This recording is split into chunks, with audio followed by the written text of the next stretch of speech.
If your job at a healthcare facility includes disinfecting against viruses, you know prevention is the best medicine, and maintaining healthy spaces starts with a healthy cleaning routine. Grainger's world-class supply chain helps ensure you have the quality products you need when you need them, from disinfectants and cleaning supplies to personal protective equipment, so you can help deliver a clean bill of health. Call 1-800-GRAINGER, click Grainger.com, or just stop by. Grainger, for the ones who get it done.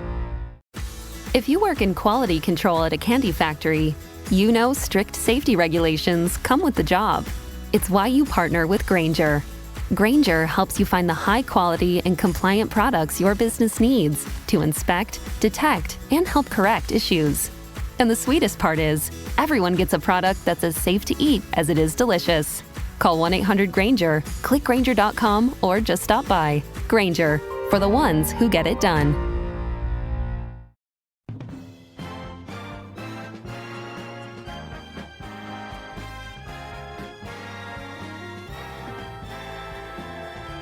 Now, the greatest radio shows of all time. Suspense. The Shadow Node. Washington calling David Harding, counter-spy. Classic radio theater. The Great Gildersleeve. Fibber McGee and Molly. Dragnet. Gunsmoke. The Lone Ranger. Now, step back into our time machine with your host, Wyatt Cox. Good evening, friends of the Inner Sanctum. A funny Monday with episodes of the Campbells Playhouse, Orson Welles, and Jack Benny.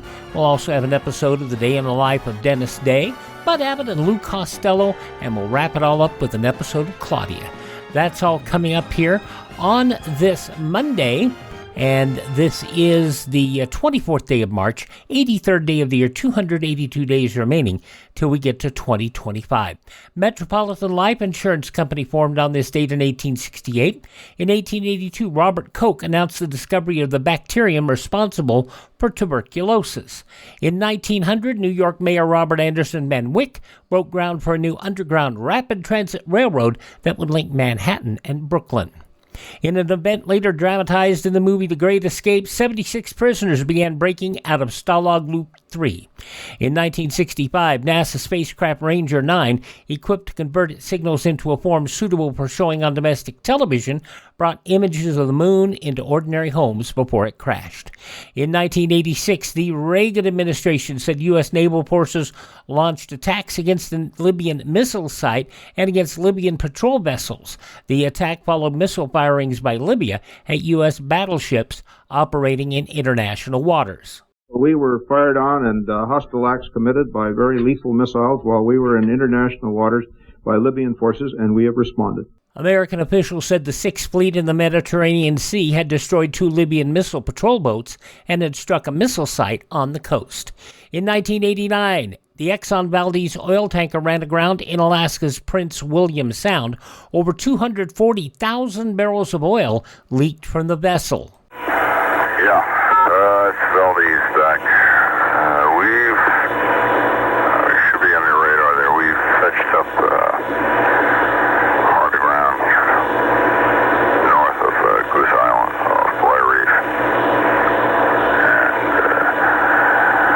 And evidently leaking some oil. And we're going to be here for a while. And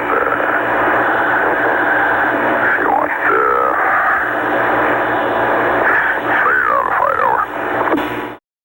Captain Joseph Hazelwood told the Coast Guard after the ship ran aground he intended to free the tanker.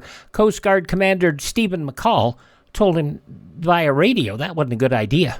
Before you make any drastic attempt to get underway, you make sure you don't start doing any ripping. I wouldn't recommend doing much wiggling. Over. Hazelwood, convicted of a lesser charge, negligent discharge of oil, a misdemeanor, fined $50,000 and sentenced to 1,000 hours of community service. Halle Berry became the first African-American performer to win a Best Actress Oscar on this date in 2002 for Monsters Ball. And in 2003, the Arab League voted 21-1 in favor of a resolution demanding the immediate and unconditional removal of U.S. and British soldiers from Iraq. And on this date in 2002, former Vice President Dick Cheney underwent a heart transplant at a Virginia hospital.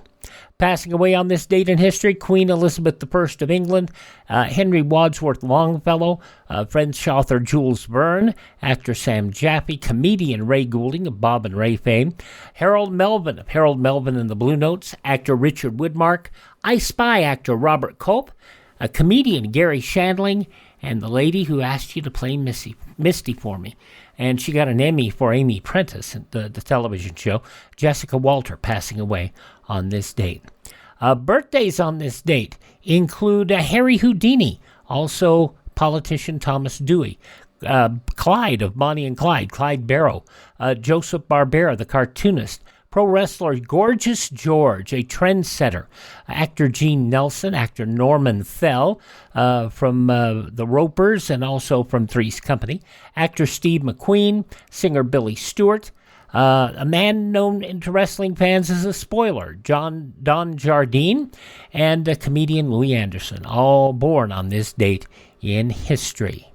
Hi, this is Jeff Foxworthy. It is now time for the birthday announcements. The following people are now officially older than dirt. Cruel to Be Kind, Nick Lowe, the singer, 76 years old today. Fashion designer Tommy Hilfiger is 74. You know him best as Louis Skolnick in Revenge of the Nerds. Robert Carradine is 71. From Saturday Night Fever and on television in Angie, Donna Pescow is 71.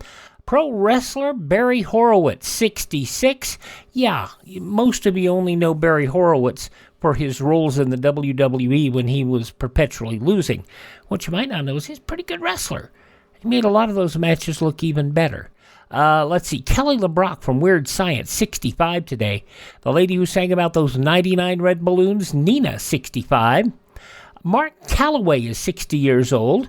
You know him best as The Undertaker. And he's married to Michelle McCool, who is 46.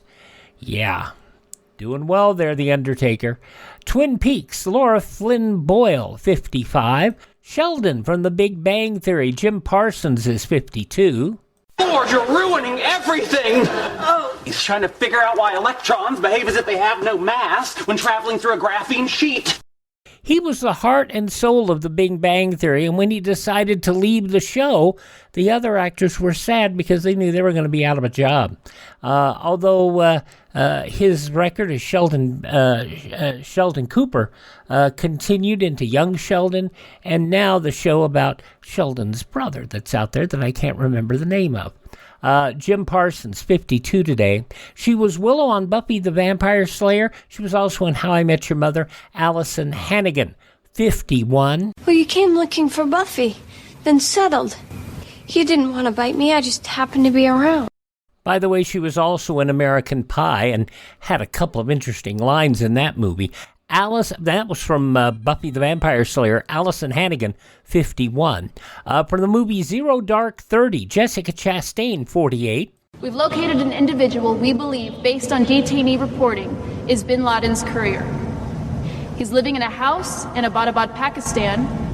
From the movie Zero Dark 30, Jessica Chastain, 48 today. In the WWE, he was Jack Swagger. But in his mixed martial arts career and in AEW, he was Jake Hager. Jake Hager, 43 years old today. Mrs. Miro, Lana, C.J. Perry, and wrestler, manager, mostly manager. And I understand that she and Miro have gotten back together, which is a good thing. They have reconciled. She is 40 years old and still gorgeous. And the former WWE wrestler Lacey Evans is 35. Those just a few of the people celebrating the 24th day of March as their birthday. If this is your birthday, we baked you a birthday cake. If you get a tummy ache and you moan and groan and woe, don't forget we told you so. Happy birthday! Happy birthday! Make a wish, dear, and blow out the candles. Here they go.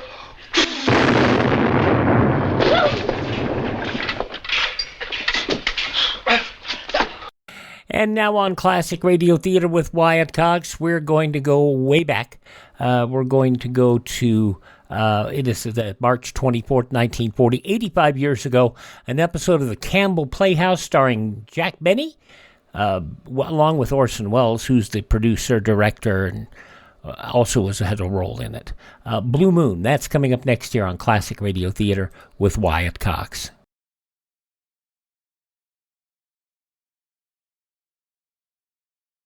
There are 2 air raid warning signals. A steady blast of 3 to 5 minutes means attack is probable. A wavering tone or series of short blasts means take cover. Now on Classic Radio Theater with Wyatt Cox, we're going to go back to 85 years, March 24th, 1940. The Campbells Playhouse with their special guest, Jack Benny. That'll be next here, the program entitled Blue Moon.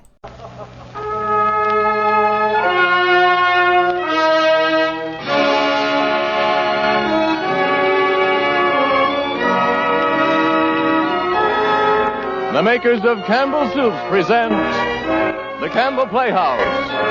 Orson Welles, producer.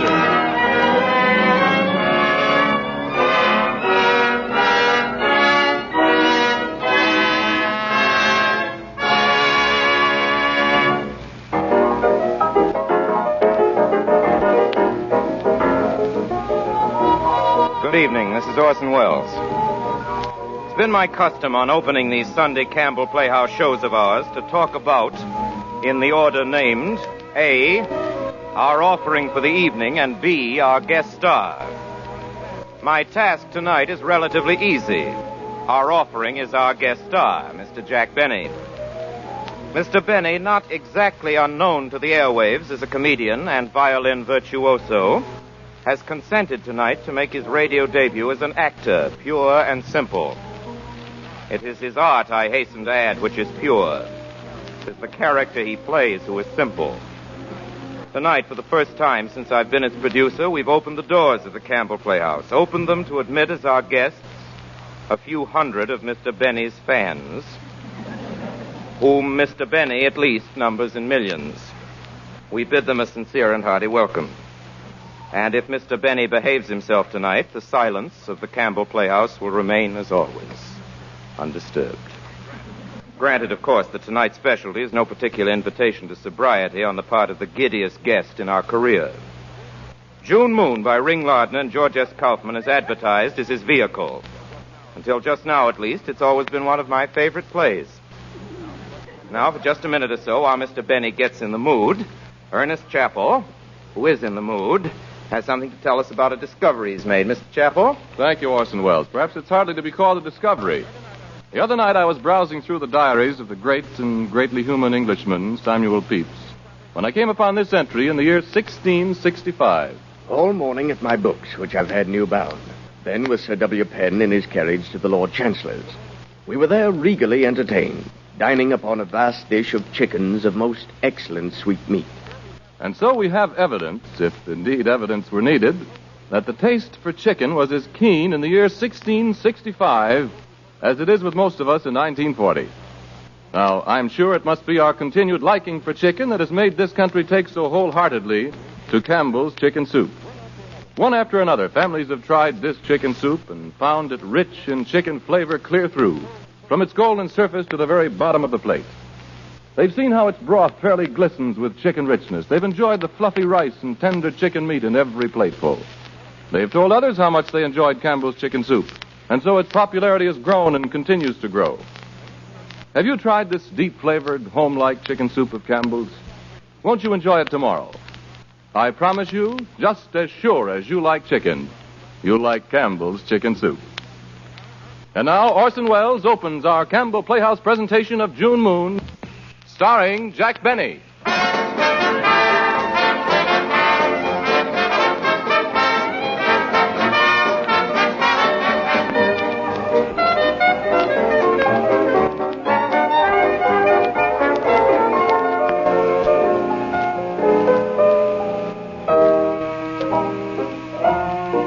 Ladies and gentlemen, tonight's story is all about the big city. To quote O. Henry, the fair but pitiless city of Manhattan. In this big city, large and sudden things happen. You round a corner and thrust the rib of your umbrella into the eye of your old friend from Kenosha, Wisconsin. You stroll out to pluck a sweet William in the park, and lo, Bandits attack you. You stand in the bread line, marry an heiress, and take out your laundry, all seemingly in the wink of an eye. You travel the streets, and a finger beckons to you. A handkerchief. Oh, Orson. Orson. You travel the streets, and a finger beckons to you, and a handkerchief is dropped for you. Oh, Orson. A handkerchief is dropped for you. A brick is dropped upon you. The elevator cable or your bank breaks. A table d'hote or your wife disagrees with you, and fate tosses you about like cork crumbs in wine opened by an unfeed waiter. The city... Orson. What is it, Jack? I've only been here 1 minute, and he's disgusted already. Never mind. The city is a sprightly youngster, and you are red paint on its toy, and you get licked off. Of such red paint is our story's hero. Now aboard a fast train, speeding through the night toward this greatest of cities, this Baghdad.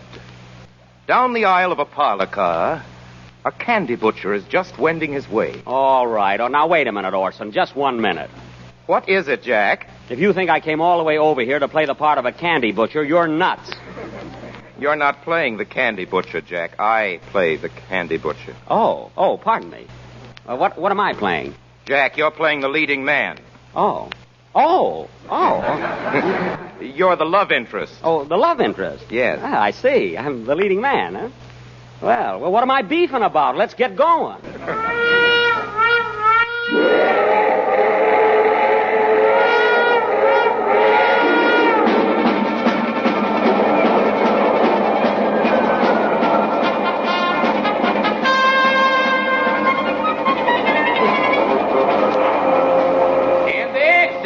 Magazines? Candy, cigarettes, or magazine, miss? No, thank you. Candy? No, thank you. Candy, mister? You got any Fritzy Wootsy rolls? I sure have.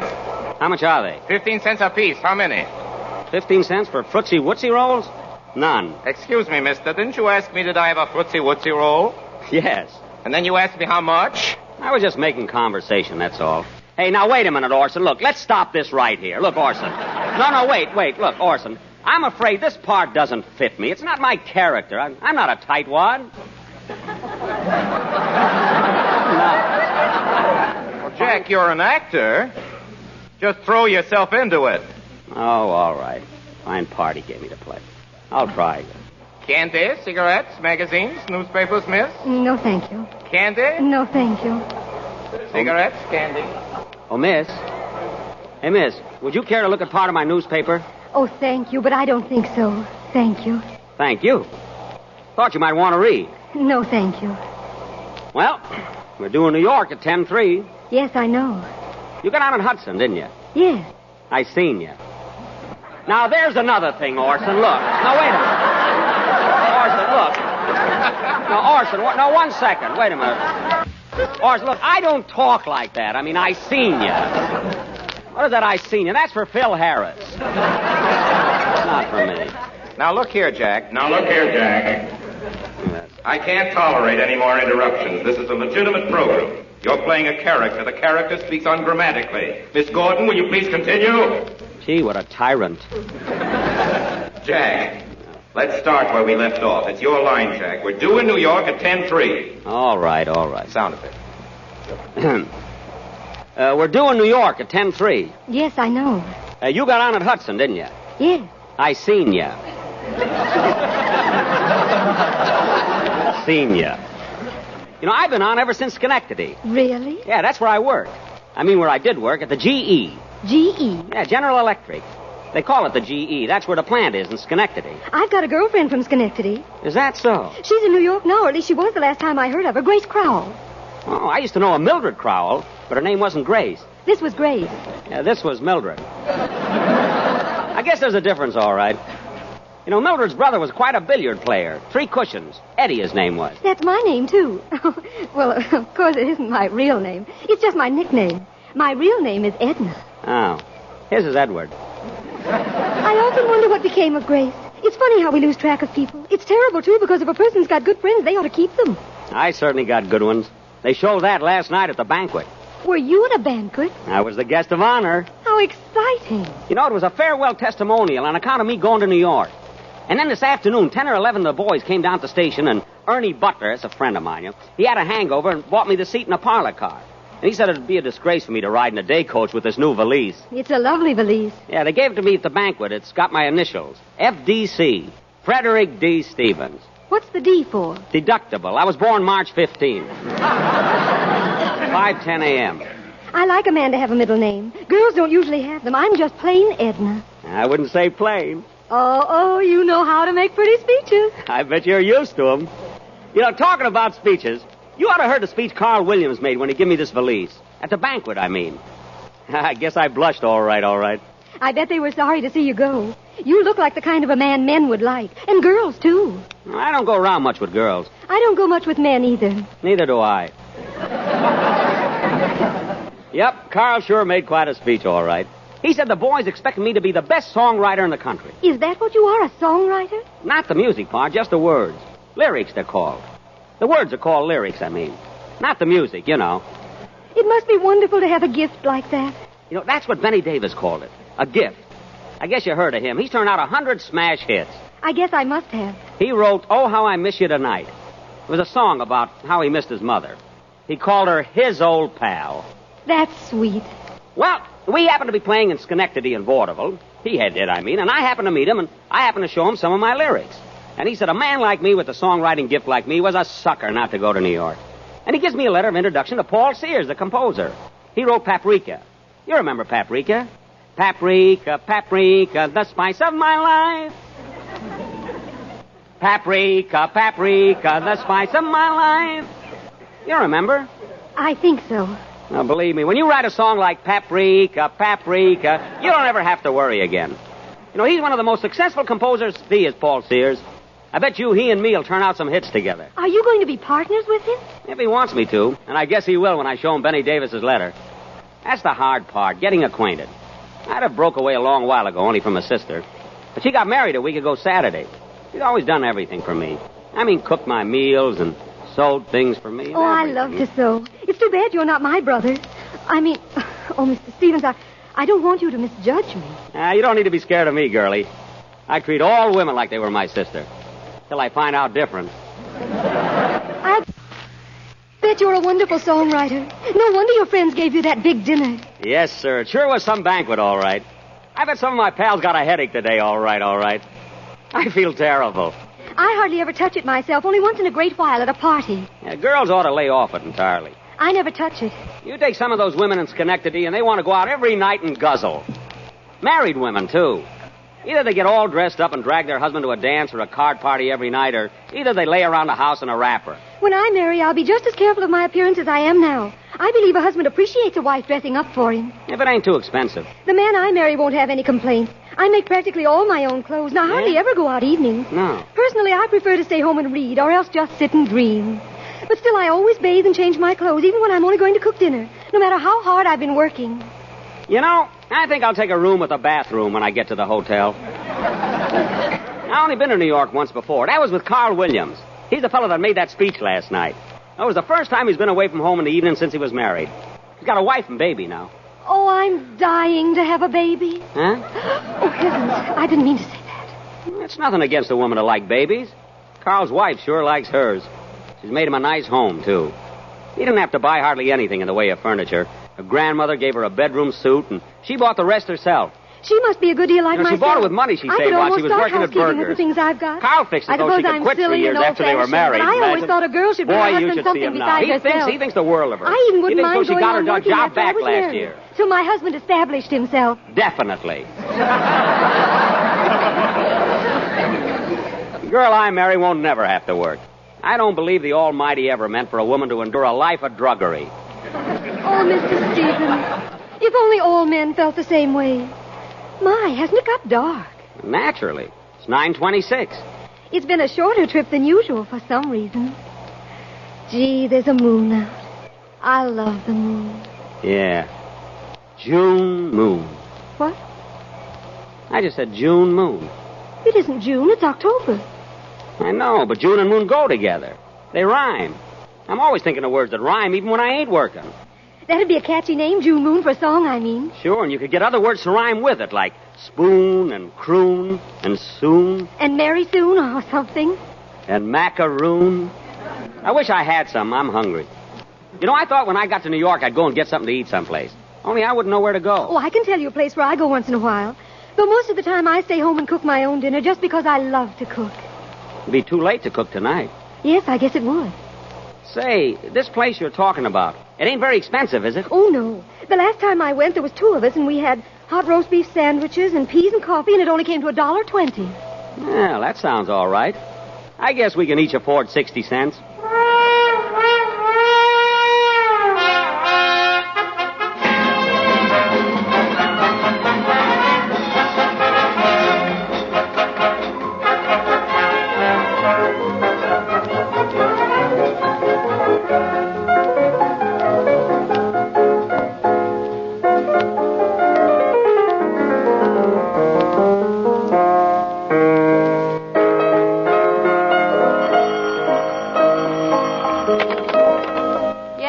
That's for me.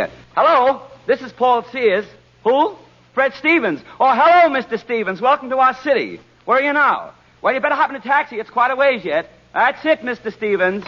That's Mr. Stevens. That's the lyric writer I was telling you about, Lucille. He's from Schenectady. Thank heavens he can't get that in a lyric. I've been thinking maybe he and I could do something together if I could get rid of Houseman. If Houseman gave me a new idea, I'd drop dead.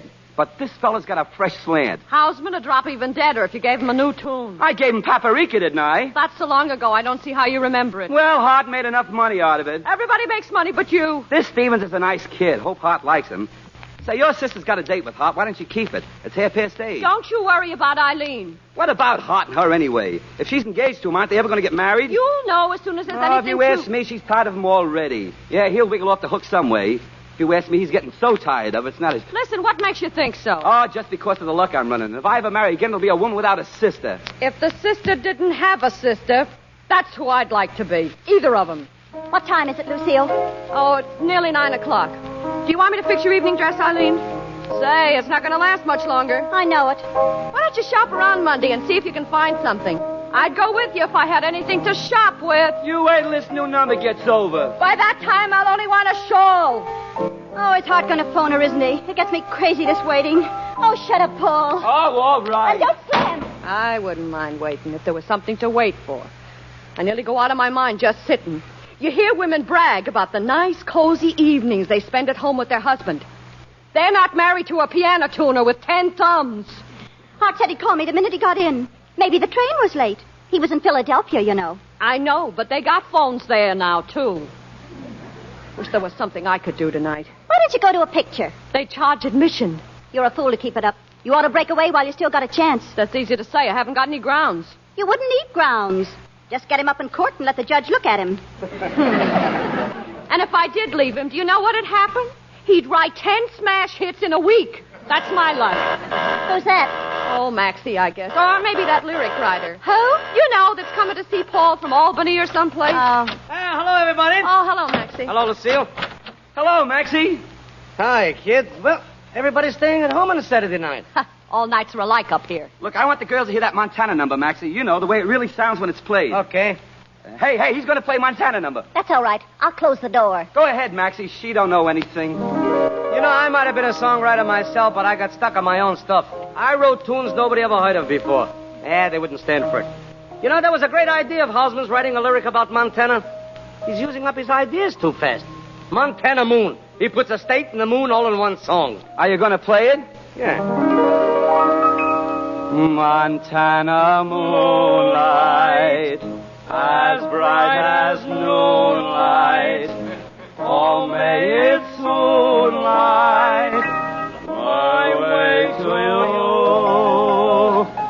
I know you're lonely, my one and only, for I am lonely, it's lonely too. That's solid, Maxie. Boy, ain't it great the way Maxie plays it? I don't think Berlin will kill himself. You know, Paul, I wouldn't count on this number too much if I was you. They were talking about it when I left the office. Hart and Goebel. Who was talking? Oh, hello, Eileen. I said Hart and Goebel were talking about Paul's new number. You mean they were talking about it today? Yeah. What time? I don't know, 5 o'clock. Goebel and Hart both? Yeah, why? Oh. What's the matter with Eileen? Oh, that don't matter. What do they say about the song? Right now, they don't want it. If I don't deliver pretty soon, Maxie, they'll let me out. I guess it's a Stevens. Who? Stevens, that lyric writer. Hey, maybe he's just what you need. Hello, Stevens. Glad to see you. Hello, Mr. Sears. Put your hat and coat in the chair. This is Maxie. Mr. Schwartz, shake hands with Mr. Stevens. Glad to meet you, Mr. Schwartz. Hello, Stevens. And this is my wife. Dear, this is Mr. Stevens. How are you, Mr. Stevens? I'm all right. Paul tells me you're a songwriter yourself. Just the words. Well, that's all Paul needs. That and the music. Well, I just write the words. You know, I've always admired Mr. Sears ever since he wrote Paprika. You've got a good memory. Well, sir, I'm anxious to get started all right. Since I got to town, all I've done so far is spend money. Spend money. Say, you are a stranger. Sit down. Thanks. Guess I'm a little late. I got off the subway station. There was an old woman there selling papers. So I stopped and talked to her because, well, I knew she must be somebody's mother. A fresh lens. I was right, too, because she told me she has 6 sons. I feel sorry for old women that has to earn their own living. What do the boys do? Rent her the stand? No, most of them are in a hospital, and 2 of them had their foot cut off. She told me all about it, so I gave her a nickel. You want to be careful in a place like New York. Oh, boy, it's a great city, all right. You know, today I took a ferry boat over to Statten's Island and back. It's an island. You have to take a ferry boat. But I suppose you've been there. I go there a lot, just for the trip. Oh. I seen the Goddess of Liberty, too. I mean the statue. It costs $1 million, weighs 225 tons. She ought to cut out sweets. Hey, Mrs. Sears, have you been through the Holland Tunnel? No, I haven't. Have you been through the Holland Tunnel, Mr. Sears? No. Have you been through the Holland Tunnel, Mr. Schwartz? I've been waiting for somebody to go with. I'll go with you. Fine. Gee, I want to go every place so to get ideas for songs. I was telling Mr. Sears about one idea. I haven't got it written yet. It's a song about the traffic lights. Green for come ahead and red for stop. Maybe a comical song with a girl giving signals to her sweetheart with different colored lights in the window. A green light when it's all right for him to call. And a red one when her husband's home. No, this girl isn't married. I was thinking of another idea on the way up here. Maybe a song about how New York is all just one big symphony. You know, the noise of the subways and the taxis and the streetcars and the trucks and the newsboys. Nothing but noise. That's what New York is, the lyric would say. That's all we need. A song with noise in the words, too. Gee, and then there's the Hall of Fame up to Washington Heights. Gee, they got everybody up there. Washington, Lincoln, Longfellow. They got 24 of them. What do you call them, busts? That's the place for you, Paul, dear. No. Man's got to be dead for 25 years. Well, that fits in. Well, I gotta be going along. Wait, I want Stevens to show you one of those lyrics. I gotta be downtown at 10. Oh, come on, this won't take a minute. Come on, Stevens. Oh, I got lots of ideas of them. But I told her party, and this party seemed to think it was pretty good. Let's hear it. It's just a title. What's the title? June Moon. That's the title. June Moon. See, the verse will be about a fella that meets a girl in June when there's a moon shining. And then something happened so that she went away. Or maybe he went away. Or maybe they both go away. I don't know. And then whenever he looks up at the moon after that, he thinks of her. Then in the second verse, she'll be doing the same thing for him. That's fair enough. I don't know. Another moon song. June. I got it.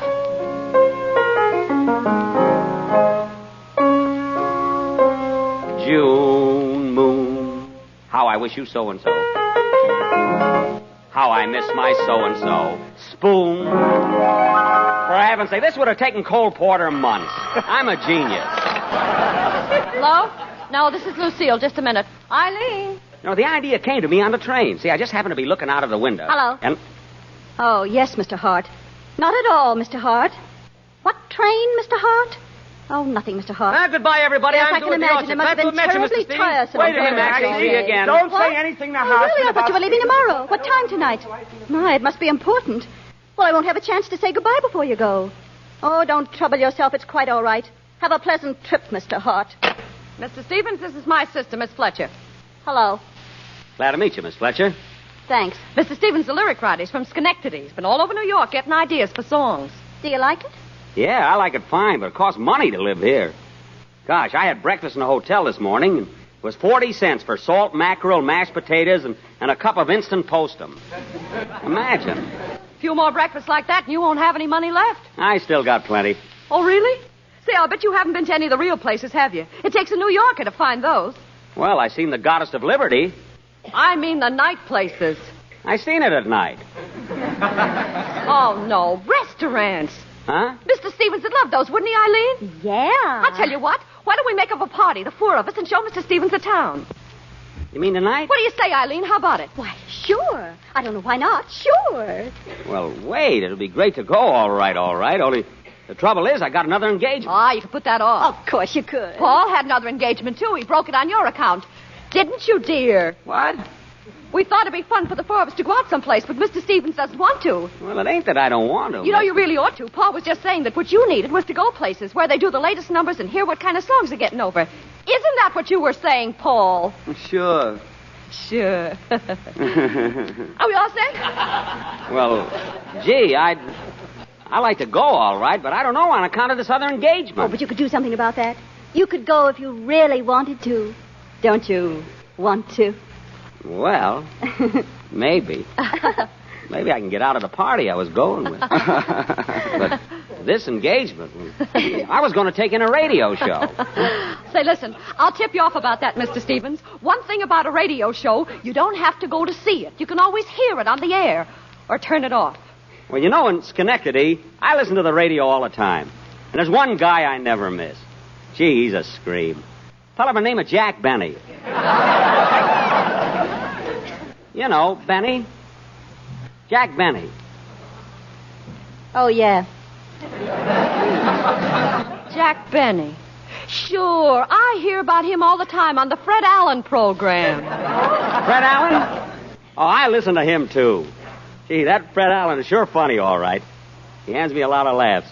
But gosh, I don't know. He ain't got near the class that guy Benny has.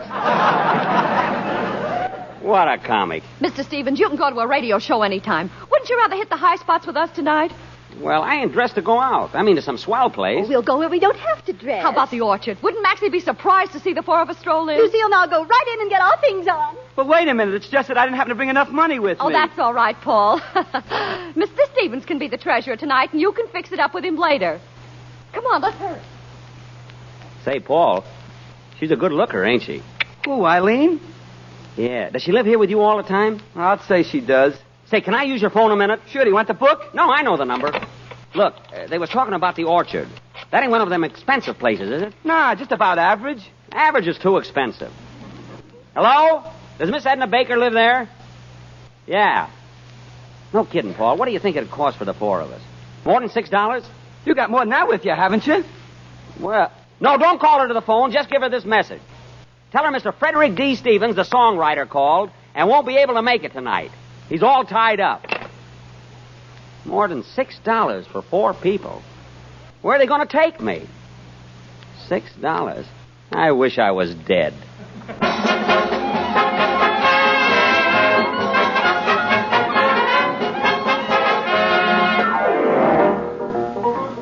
You are listening to the Campbell Playhouse presentation of June Moon, produced by Orson Welles and starring Jack Benny.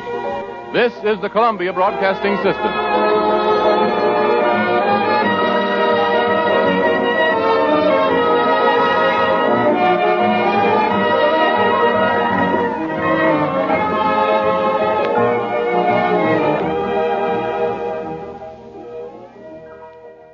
The first half of June Moon, starring Jack Benny, an episode of the Campbells Playhouse with Orson Welles.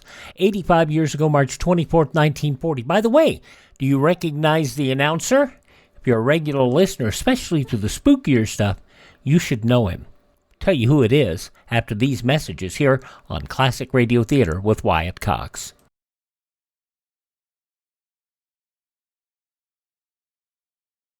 Should public utilities fail in time of disaster, refrigerated foods must be either cooked or eaten before they spoil. If this can't be done, throw it away.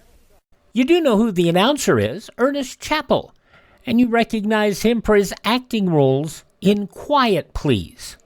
Yes, that's the same Ernest Chappell, Quietly Yours. Now we conclude the Campbell's Playhouse from 85 years ago, March 24th, 1940, Jack Benny starring with Orson Welles in June Moon. This is Ernest Chappell, ladies and gentlemen, welcoming you back to the Campbell Playhouse. In a moment, we shall resume our presentation of June Moon. You know, I think everybody will agree that this is the day of the expert, of the specialist in every field. Now, Campbell's have spent 41 years in the highly specialized field of soup making. Throughout all these years, every day has been soup making day at Campbell's. Every day a day devoted to marketing for the finest ingredients, to improving recipes and to acquiring skill in soup cookery. And I think after all these years, it may be truly said that Campbell's know how to make soup. Certainly this is conceded by good home cooks everywhere. The moment they first taste Campbell's soups and discover their fine flavor and wholesomeness, they often say something like this: yes, these soups are really homelike. And so it is that more and more women are turning over the making of all their soups to Campbell's. Have you done so yet? If not, I invite you to try your family's favorite soups, one after another, as they're made in Campbell's kitchens.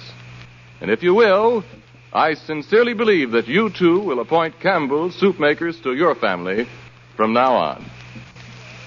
And now Orson Welles resumes our Campbell Playhouse presentation of June Moon, starring Jack Benny.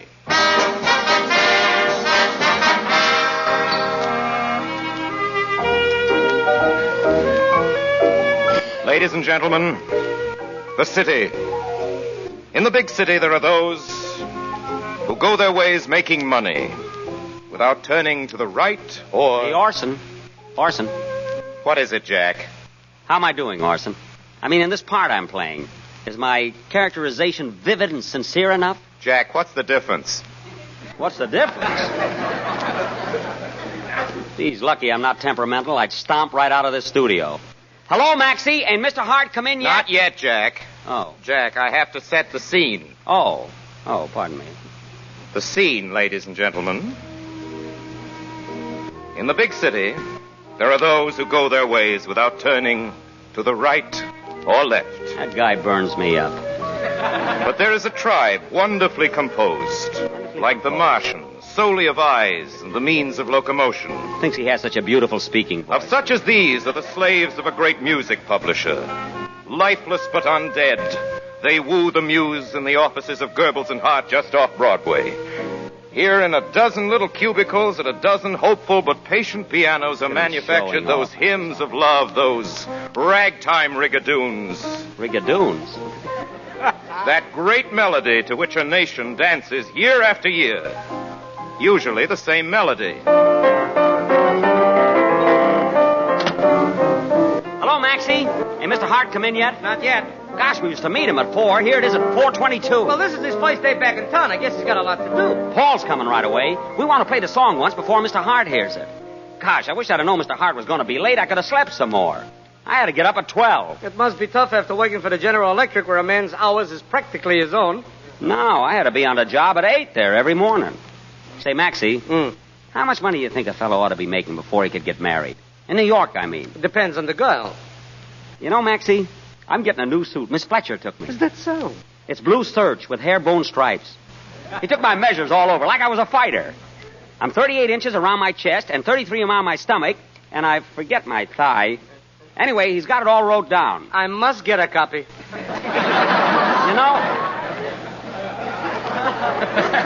You know, Maxie, if they like June Moon, I'm going to get an evening dinner coat with a tuxedo. I've been wearing an old suit of Paul's, but it's too big. Miss Fletcher says it would hold two like me. There couldn't be two. She was just joking. Oh, I see.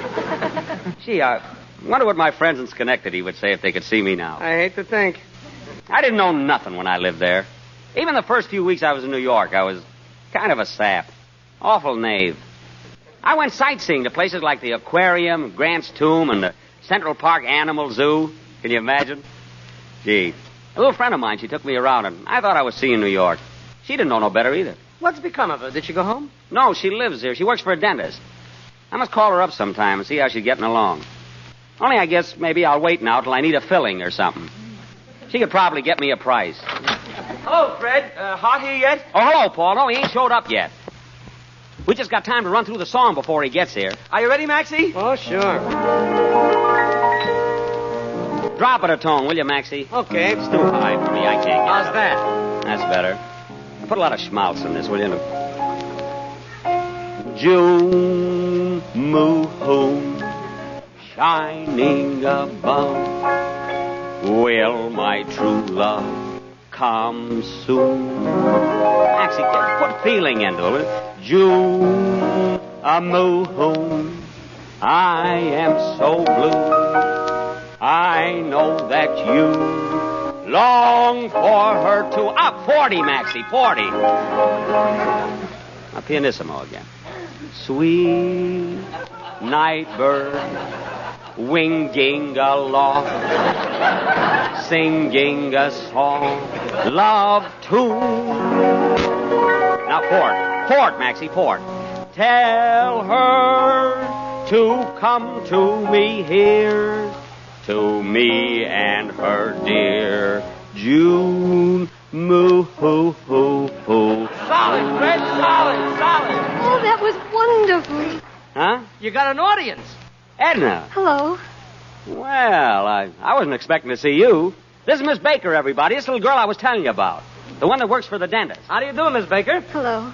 I hated to come down to your office, Fred. I'm afraid you're busy. We was just polishing up my new number, June Moon. Did you like the melody? Oh, I loved it. And I love Fred's words. I think everybody will.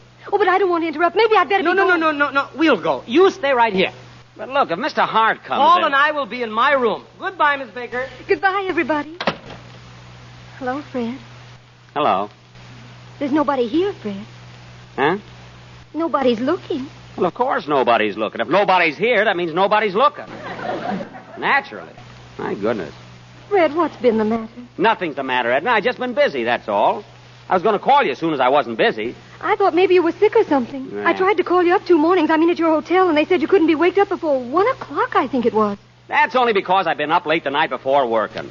We got the song all finished, ain't we? Oh, it's beautiful. I had no idea it would turn out so beautiful. It's beautiful. You said it. And when it's published, I'll make them put your name on the cover. Dictated to Miss Edna Baker. How's that? Oh, Fred, I'd love that. But I'd love something else better. What's that? Fred, it's been 2 Sundays since we went anywhere together. Remember the day we took our lunch and went over to the Palisades all day? And then we were going again the next Sunday, only we didn't. I remembered that Sunday. It's silly to remember a Sunday you didn't go someplace. Why, every Sunday you don't go someplace. I mean, someplace you don't go to. I don't know what I mean. But what have you been doing, Fred? Well, you have to go around places and keep in contract with the other boys. You mean nightclubs? Some of them. Just you and Mr. Sears? Well, Paul's wife, Mrs. Sears. Doesn't anybody else go along to sort of even up the party? Well, nobody you know. I hardly know her myself. She just comes along because she's Lucille's sister and lives there. Oh. Can't leave her alone by herself. She's timid. Didn't you ever tell her about me? Well, you see, it's only business. There's nothing like that come up. She isn't... A girl like she's probably got lots of beautiful clothes. She probably makes little me look like nothing. No, that part don't matter. No difference to me if she had all the clothes in the world. Or if she was bare, either. Doesn't it cost an awful lot of money when you go around to all these places? Costs a lot of money. Fred, are you going to be busy tonight, Fred, after they hear the song? Sure, I got to work with Paul. Well, then before that, after Mr. Hart hears it. Oh, Fred, couldn't I stay and hear it too, Fred? Oh, no, Eddie. When Mr. Hart hearing a new number, he can't have nobody around. He's got to concentrate on what he's doing.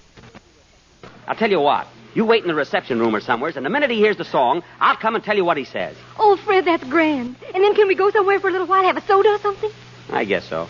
There's a place around the corner. You can hardly tell him from the dime one. Oh, Fred, I'm so Of course, you only glad. get one straw, You do just care for a a matter little of then. price. I mean, you do That's care all. whether you see me? Of course I do.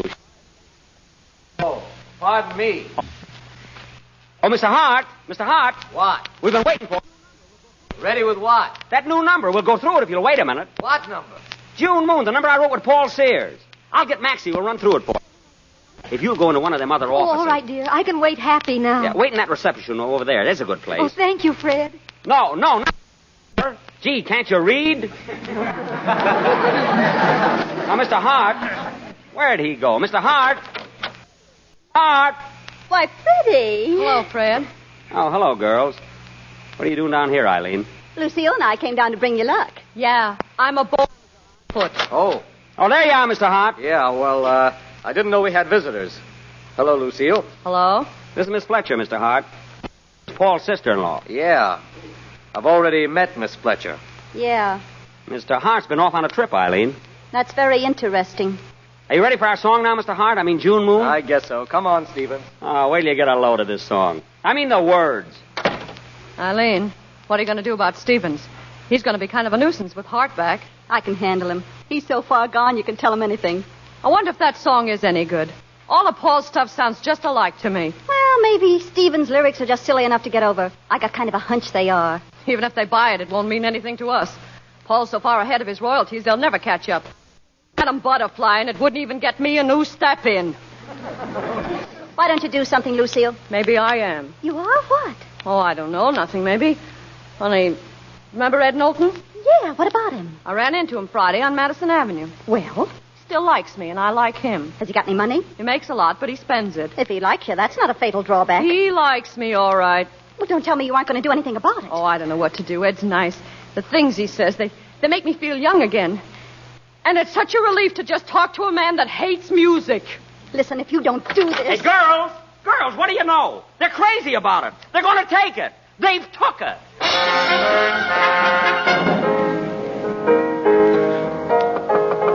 Come in. Mr. Schwartz, do you know if Mr. Hart heard Mr. Stevens' song yet? I mean, June Moon. Yes, Miss Baker, he did. Was it all right? Did he like it? He took it. Where is he? Still in there? Not anymore. They've all gone. They? Yes, Mr. Sears and his wife and his sister and Fred. They went out just a couple of minutes ago. Oh. Oh, thank you very much.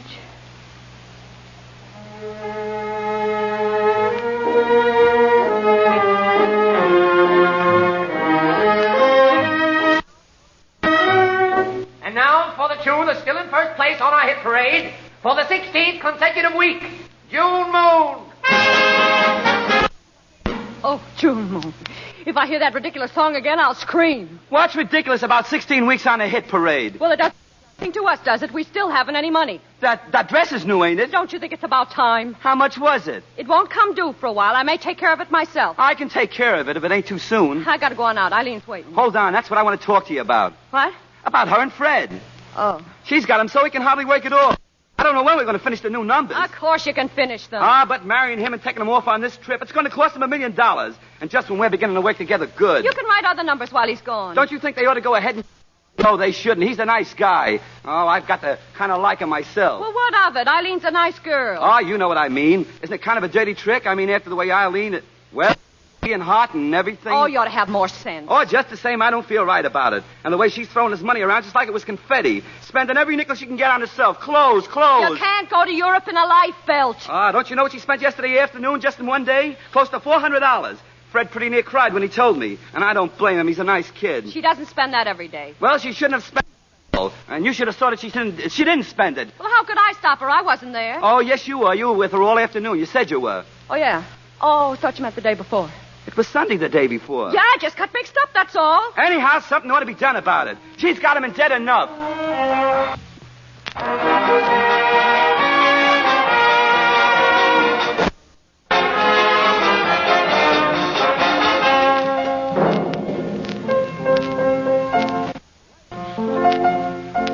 Life is a game.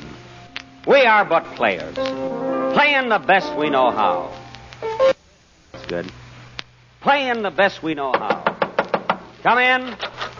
Sometimes we shoot a 7. Sometimes 11. But oft times it's boxcars for us. Oh, Fred. Oft times... What do you want? Can't you see I'm composing? Did you ask Hart about that advance? He's advanced me so many advances already in advance. Gee. But, sweetheart, you promised. All right. But I gotta find Paul now. He's waiting for me. Oh, don't go to work yet. You never have any time for me. You don't realize I want to be loved once in a while. Loved once in a while? I held your hand in the taxi, didn't I? What do you want? Just think, only 3 more days till we belong to each other. It's 4, ain't it? 4 till we sail. Only 3 till we get married. And don't forget, you're to ask Hart for $1,000 advance. I've borrowed $3,500 on June Moon already. Maybe more than my royalties will amount to altogether. Don't be ridiculous. That number will still be selling when you're dead. Well, I won't care so much then. Oh, Fred, your children will. Don't you want children, Freddie? I don't get along with them very good. You would with your own. No, I figure I'd get along better with other people. Because they'd go home once in a while. We needn't think of that now. Let's just think of you and me, all alone on that big boat. We won't be alone. The fella said it'd be pretty near full. But we don't have to see anybody. A bride and groom don't generally go around much. They're supposed to be so awfully in love. I hope the dining room won't be crowded. They'll serve us in our cabin. It'd be kind of cramped. Maybe I could go in the dining room and order your meal sent up. And leave me all alone? I'd be scared to death. Look, it's just as dangerous in the dining room as the bedroom. If the ship sinks pretty near, all the rooms will be underwater. Let's not think about such things. Just think of the pleasant side. London, Paris. Oh, I'm glad we're going to Paris first, so I can get some clothes. Clothes? What have you been buying?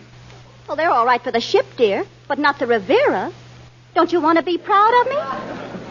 Don't you want to be proud of the way I look? Well, if you're going to stay in your cabin all the time, you won't eat nothing but a Mother Hubbard. Well, all ready for the big trip? Hello, Maxie. The boat sails Saturday. I don't know what you want to go to Europe for. Why not? Well, because he's never been there before. A songwriter never goes anywhere for the first time. They're always going back to places. Back to Indiana, back to Baltimore. You know. Fred, are you going to talk to Mr. Hart? Yeah, I'm going to talk to Mr. Hart. Well, this would be a good time. And let me know what he says. I'll be outside. I'd like to be going back to Schenectady. But Eileen's got her heart set on Europe. I hear it's quite a place. Yeah, I guess so. I was kind of excited about it at first, but now, I don't know. Kind of tired, I guess, the way we've been going it lately. I'm kind of behind on my sleep. But you've been having a lot of fun, all those nightclubs. I did at first, dancing and everything. But now my feet's so sore, I have to take a bath every day. Might as well take a whole bath as just your feet. They ache so I can't sleep in them. If I don't get some rest soon, I'll have a nervous breakup. And everything costs so much. Eileen wants to take a taxi if she's going in the other room. You sure picked out a thrifty little girl. I kind of get thinking sometimes, maybe a man like I that's just breaking in, maybe he shouldn't get married so soon. Especially a woman's got to have so many clothes. Sometimes I think it'd be better if I hadn't got engaged. I read a case once in Michigan where a man was engaged to a girl and didn't marry her. I didn't read that. Have you got the clippings? No, but my memory's pretty good. For instance, I remember a nice little girl that was here to see you one time. I even remember her name, Miss Baker. Maxie, you haven't seen her or anything, have you? Me? No. Why? I guess I shouldn't be thinking of her at a time like this. Are you? I don't know, sometimes. Oh, I'm going to my office. I got to do some work. Ever since I broke my dime bank, everything's been so complicated. Life is a game. We are but players. Playing the best we know how. Sometimes a full house greets us. Sometimes a broken flush meets us. And oft times... Fred. Why don't you... Oh, hello, Eddie. Hello. Hey, maybe I'm crazy, but you know, I'm glad to see Eddie. I'm glad to see you too, Fred. I'm glad you're well and that you're going to be happy. You know, Eddie, I've been having the insomnias about you. I've been waking up in the morning thinking about you. Are you waking up in the morning again, Fred? Gee, we used to have a lot of fun together. Remember that day in Van Cortlandt Park when I lost my watch and that little boy found it? You gave him a nickel. I gave him a dime. And he said, keep it and buy your wife a radio set. He thought we was married. I remember. He was embarrassed, all right. Any girl would. And then coming back, we forgot to change to 72nd Street. That is, you forgot. I didn't know any better. I just wasn't thinking. We had to go all the way down to Times Square. You remember, that's when we saw the flea circus. You said one of the fleas reminded you of a man in Schenectady. Yeah, Perry Robinson. He always walked like he just picked up a nail. Eddie, have you heard anything about me? I heard you were going to be married, Fred. I should have congratulated you. Thanks. Say, Eddie, wait here a minute, will you? Where are you going, Fred? You congratulating me made me think of something. What, Fred? I gotta go see my intended-to-be fiancé.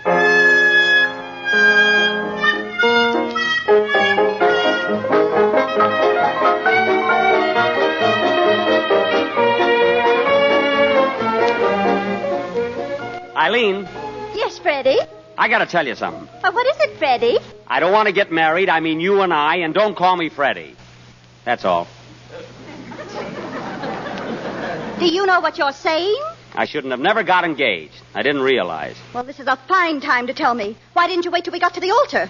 Why wait? I know it now. I see. And you think all you have to do is tell me, and that settles it. Well, it doesn't work quite that way. I'll sue that girl for alienation. You can't. She was born right here in New York State. Oh, there. Well, what would you think of a man that made a girl love him when she was already engaged and then threw her over? Do you think that would be honorable? A man like that is a rat. I was talking to you. You didn't tell me. Well, I'm telling you now, Fred Stevens. I'm the girl you're engaged to, and I'm the girl you're going to marry. Now, look, Eileen. Hello, Fred. Am I interrupting? No, I was just going. See you later, Freddie. What's the matter? Been fighting? Ain't anything the matter. Well, I just thought maybe we might get together on some of those songs this afternoon. I can't. I got to go to the French passport place. I thought you went there yesterday. It would have been cheaper. Told you I went with Eileen while she was shopping. You must have had a swell time running around with 2 women all yesterday afternoon. What 2 women? Her and Lucille. Lucille wasn't along, just I and Eileen. Yesterday? Yeah, we were together from 1 till 5:30. Why? Didn't Lucille ever meet you during the afternoon? No, why? Paul, Eileen and I are going out for lunch. You want to come along? Lucille, I want to talk to you. What about? Where were you yesterday afternoon? I was out. I said, where were you? Do I have to report all my movements? You do, and I catch a line. Where were you? I had an engagement. It was with an old friend of mine, and I thought you mightn't want me to do it, and so I told you I was with Eileen. Holy mackerel. I know it was silly of me, Paul. I was going to tell you later, wasn't I, Eileen? Yes, she was going to tell you tonight. She told me so. Where did you go yesterday afternoon with this fella? Fella? Gee. We went to a matinee. On a Monday? We went to the Roxy. Who was there? On the stage show? I don't see what difference that makes. You dirty, lying, double-crosser! Hey, my goodness. That's not true. You keep still, Eileen. Listen, Paul. Do you think I was going to wait around forever for you to give me the things I wanted? Holy smokes, Lucille. You mean to say that when you were married to Paul, you went out with a fella? Eileen, you must have known she was doing it. Known she was doing it? She put her up to it. That's not true. No? Well, listen to this. I'll tell you something that is true. Don't you believe him, Fred? I will if I want to. Eileen told you she was engaged to be married. Well, she wasn't. She was Hart's girl, and he kicked her out, and that's the only reason she took up with you. Why, that's the Badger game. Eileen, you're nothing but a badger. That's what you are. Come on, Lucille, let's get out of here. I'm sick of looking at these Tin Pan Alley hacks. I'm coming, Eileen. Goodbye. And you're a Badger sister.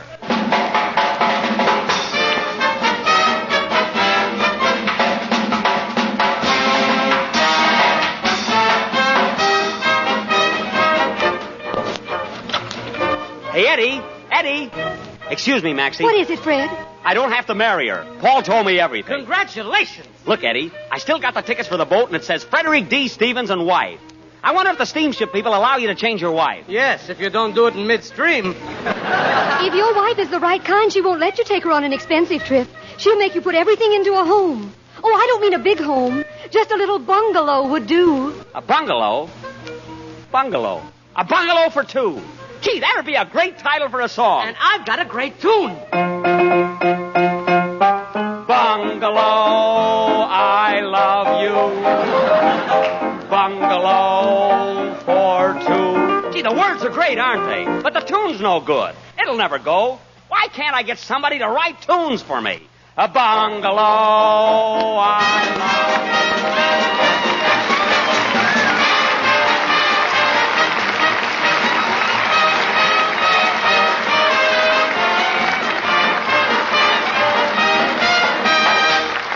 You have been listening to the Campbell Playhouse presentation of June Moon, produced by Orson Welles and starring Jack Benny.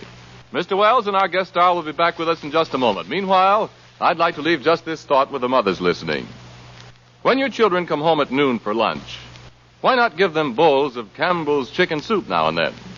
Children love chicken, and they'll enjoy the flavor of chicken in every gleaming drop of this good chicken soup, along with fluffy rice and tender chicken meat. Now, perhaps your children take their lunch to school. In that case, why not fill a thermos bottle with good hot chicken soup and let them take it along as their needed hot dish? Try it, and see if they don't ask for it often. Because just as sure as they like chicken, they'll like Campbell's chicken soup. And now, our producer and star of the Campbell Playhouse, Mr. Orson Welles. June Moon, ladies and gentlemen, June Moon, the play which you've just heard, written by Ring Lardner and George S. Kaufman, was one of the greatest comedy successes that Broadway has ever known. And I want to say, ladies and gentlemen... Orson. I want to say, ladies and gentlemen, that Jack Benny, despite what any of you may think, genuinely did his best tonight, and we're very grateful to him for his efforts. Well, thanks. Thanks, Orson. Thanks. Quite all right. The part of Fred Stevens, the songwriter, is generally not regarded as a difficult one.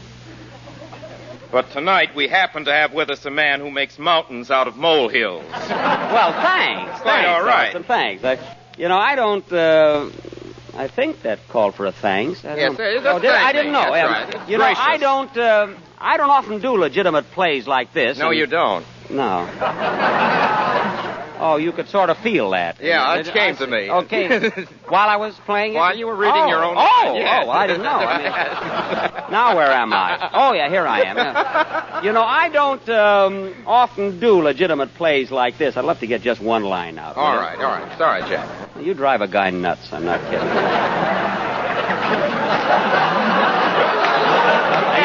Wait a minute. You want to know something? Yeah. You look better with the beard. No, Orson, look, I don't often do legitimate plays like this, and naturally it was quite a strain for me. But do you really think I gave a good performance? Well, Jack, if you're referring to those people that left in the middle of the broadcast, they probably had to go home early anyway. Oh, I wasn't worrying about them. It was the people that stayed. They looked like they wanted to go home, but their feet hurt.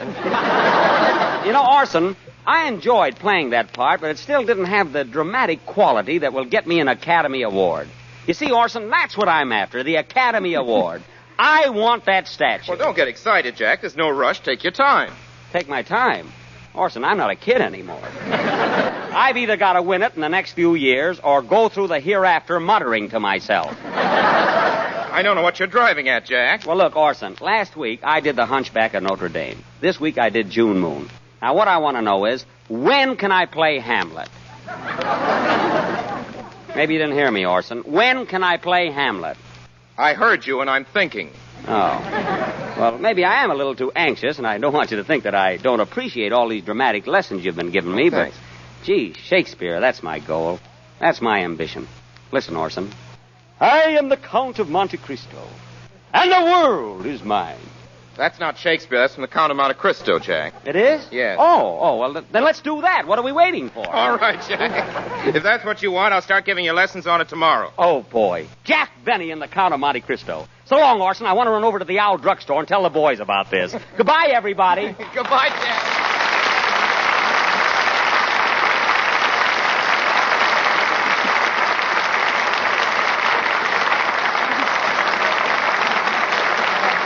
Ladies and gentlemen, the character of Frederick Stevens was sustained tonight by Jack Benny. Other characters were also sustained by Benny Rubin and Gus Schilling, for instance, who were Maxie and Paul in the order named. Bea Benaderet was Lucille, Lee Patrick was Eileen, Virginia Gordon was Edna, and the Candy Butcher, a little jewel of its kind. Candy Butcher. You may remember the Candy Butcher way back there in the first scene. Need I say, fans, that the Candy Butcher was your obedient servant. I had conceived of the Candy Butcher as the part most suitable for our guest of the evening. I had another part in mind for myself. Jack Benny didn't think he was right for the Candy Butcher. I don't know why, I just didn't think he was right. As a matter of fact, there has been some talk that Jack Benny was going to play Rochester in Jane Eyre. This is a lie. We're doing Jane Eyre, all right, and I'm playing Rochester. And not the Rochester that first comes to mind. I mean Miss Bronte's Rochester, not Mr. Benny's. Miss Bronte's Rochester neither dances nor sings.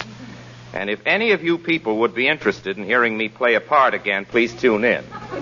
That other faction had better be warned that Rochester is present in several sequences in next week's romance. And romance it is, too. Jane Eyre, quite seriously, is next week's story, and it's one of the really fine, really moving romances in all literature. We're genuinely thrilled at the prospect of doing Jane Eyre for you. We're very proud indeed to announce as our guest for the name part an old friend and a very gifted actress, Miss Madeleine Carroll.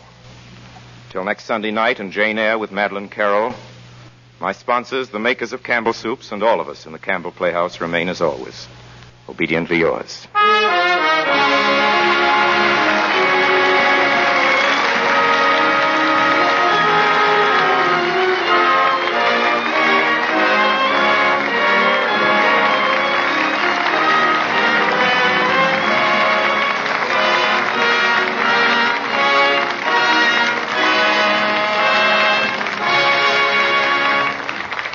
The makers of Campbell's Soups join Orson Welles in inviting you to be with us in the Campbell Playhouse again next Sunday evening when we present Jane Eyre with Madeline Carroll as our guest. In the meantime, if you've enjoyed tonight's Playhouse presentation, won't you tell your grocer so tomorrow when you order Campbell's Chicken Soup? This is Ernest Chappell saying thank you and good night. This is the Columbia Broadcasting System.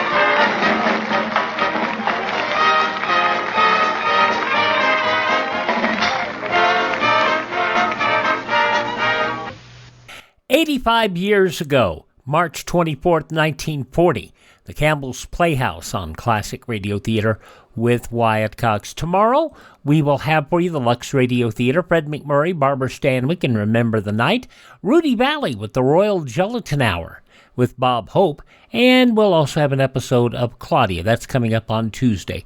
On Wednesday, Gunsmoke, Inner Sanctum Mysteries, Did Justice Triumph, and Escape. Keep it here for more on Classic Radio Theater, and coming up next, Dennis Day's other show.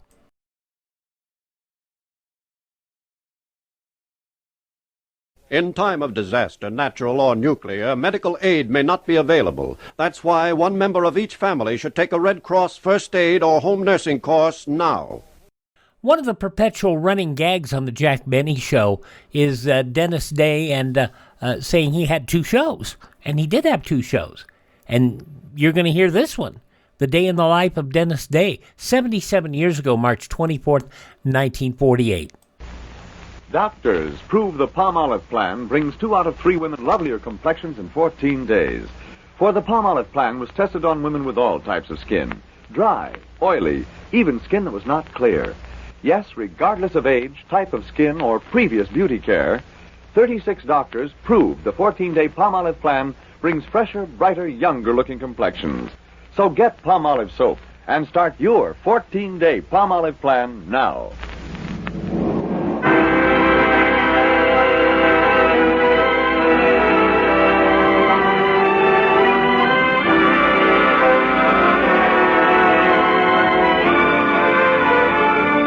Ladies and gentlemen, Dennis Day. Oh, that makes life seem worthwhile dwells in your eyes and the spell of your smile. Dennis Day is brought to you by Colgate Dental Cream and Luster Cream Shampoo. Colgate Dental Cream to clean your breath while you clean your teeth. Luster Cream Shampoo for soft, glamorous dream girl hair.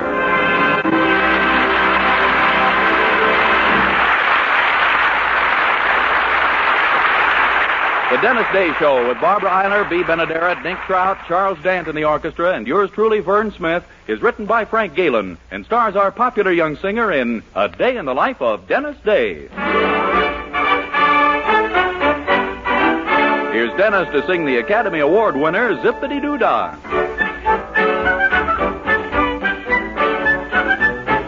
Zippity-doo-dah, zippity-yay. My, oh my, what a wonderful day.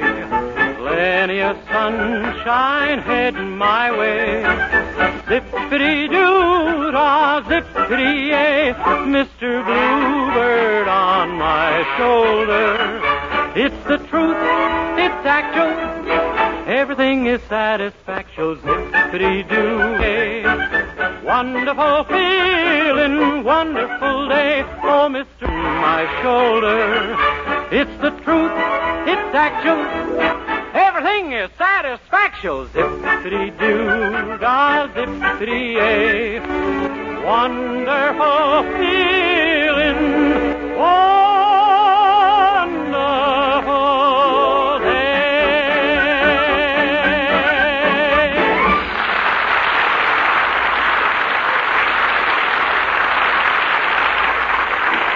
Colgate Dental Cream cleans your breath while it cleans your teeth. No other toothpaste does a better job of cleaning teeth than Colgate Dental Cream. For Colgate Dental Cream has a safe polishing agent that cleans your teeth both gently and thoroughly, brings out their natural sparkle and beauty. You can actually see and tests prove that Colgate Dental Cream cleans your breath while it cleans your teeth. Yes, actual scientific tests prove conclusively that in 7 out of 10 cases, Colgate instantly stops unpleasing breath that originates in the mouth. Colgate Dental Cream is famous for its wonderful wake-up flavor, too. Nationwide tests of leading toothpaste prove that Colgate's is preferred for flavor over every other brand tested. Yes, preferred over every other brand tested. And no wonder, for Colgate Dental Cream is the result of constant effort to produce the finest toothpaste in the world today. For cleaning teeth, for flavor, for sweetening breath. So see if you don't agree with the millions who have made Colgate Dental Cream America's favorite toothpaste. Try Colgate Dental Cream to bring out the natural sparkle and beauty of your teeth. For a wake-up flavor you'll thoroughly enjoy. And always use Colgate Dental Cream after you eat and before every date to clean your breath while you clean your teeth.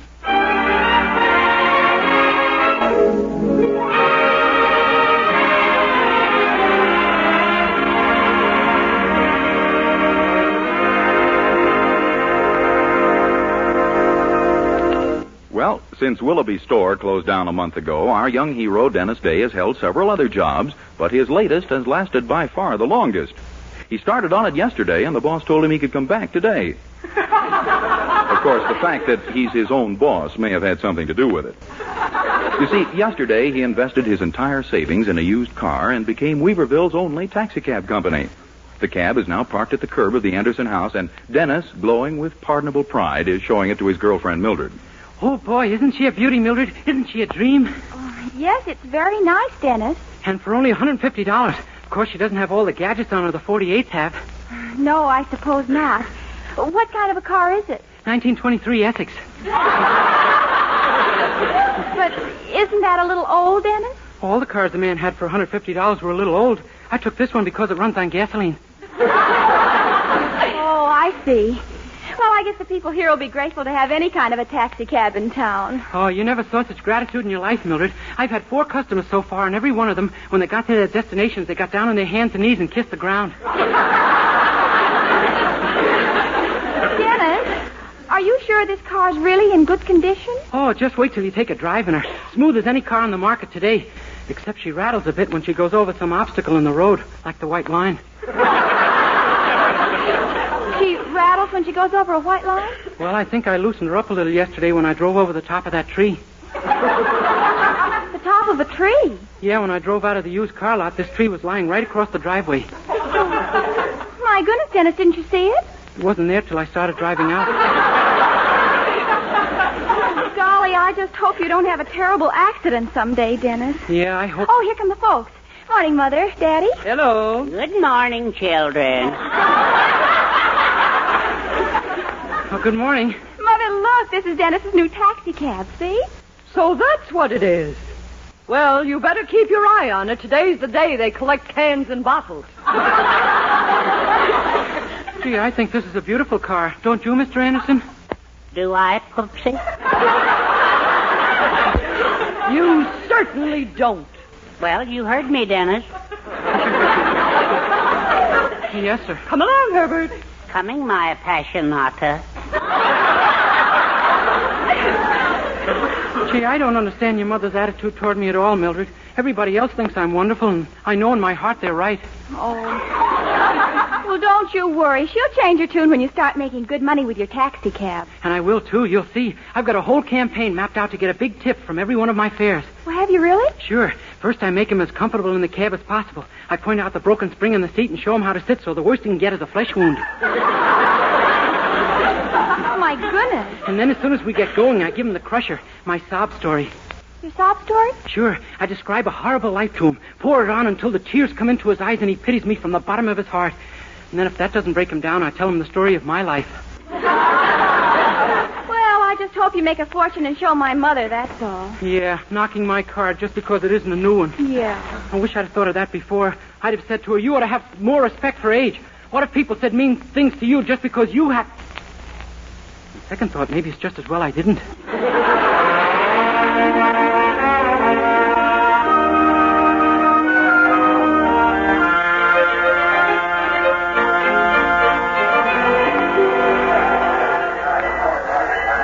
Taxi? Taxi here, mister? Taxi? At the station. Oh, it's the only one in town, sir. Hop right in. Oh, very well. I'm going to the Weaverville Hotel. Okay.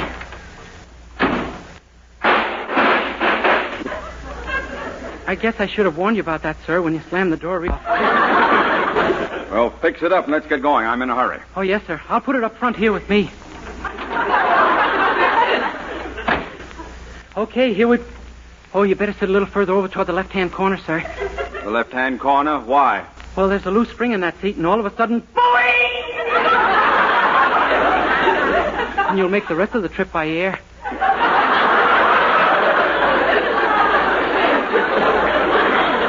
Good heavens. Okay, here we go.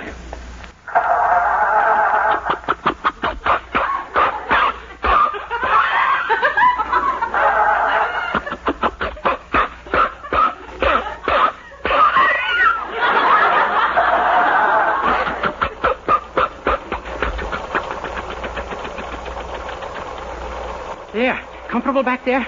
There's a blanket and a hot water bottle on the floor. Now carry a flask of brandy in case we run into a change in the weather. How far is that hotel from here, anyhow? Oh, about 6 blocks. Well, pass back the brandy. I think I'm going to need it. Here we go.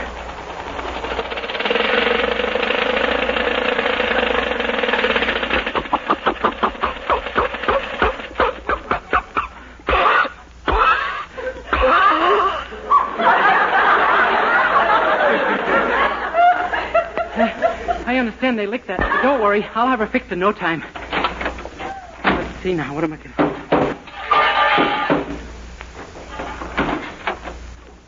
There.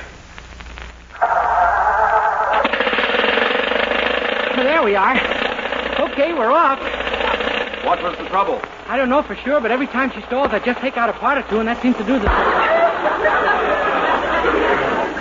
Great Scott. Well, we'll be at the hotel within a few minutes. Gee, I guess you'll be the last fare I'll be able to accept today. I have to go over to the hospital this afternoon. The hospital? Yeah. To see my poor old mother. They've operated on her 11 times. Oh, I'm sorry to hear. Yeah. We think there may be something wrong with her. You think you've got trouble? My father was in a hospital for 8 years. He was? Well, you don't know what else happened to us. My brother fell down a flight of stairs and broke both arms. I lost both my brothers. The house burned down one night with them in it. How about my sister's child? He has 2 heads.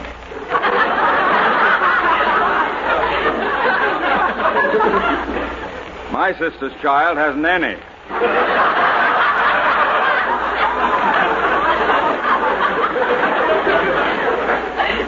Slipped and fell one day on the trolley car track. Well, there's my, Yes? This time you go first. Never mind. Aren't we anywhere near that hotel yet? Oh, just a block or so now, and then we'll be... Oh, my goodness. She never shook like this before. No car ever shook like this before.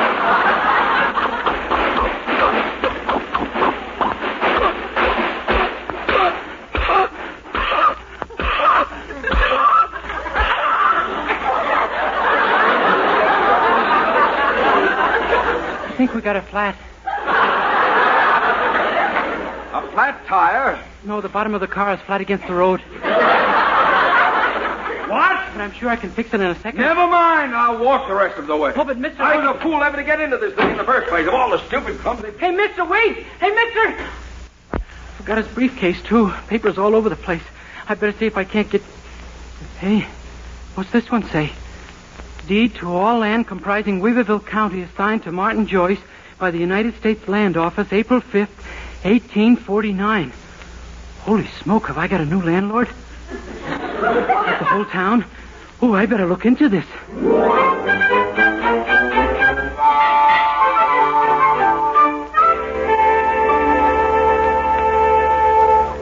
Gosh, Mr. Anderson, does it really mean that this man owns the whole town? Well, I'd hesitate to say before we see a lawyer, Dennis, but this certainly looks like an official land grant from the United States government. Yeah? They did do things like this right after the Mexican War. What Mexican War? In 1848, don't you? 1826 was probably over by then. Well, in any event, we've got to get busy right away. Now, the mayor must be warned immediately. Yes, sir. I'll dash over to the bank and make sure that this grant is legal. And meanwhile, you take your car and get down to the mayor's office. Now, drive as fast as you can. Remember, the whole town is at stake. Oh, don't worry. I'll go even faster than that. I'll walk.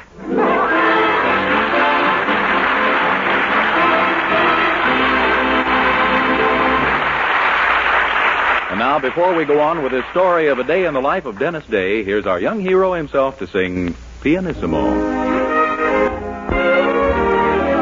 A melody was played pianissimo.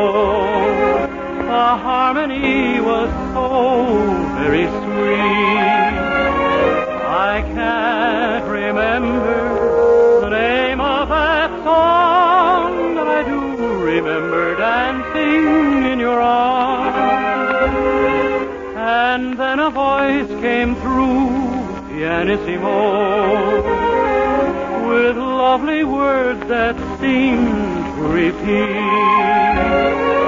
I love you, darling, but all I recall are the words you whisper dancing in my arms. Pianissimo means soft and low, and soft and low were your sighs.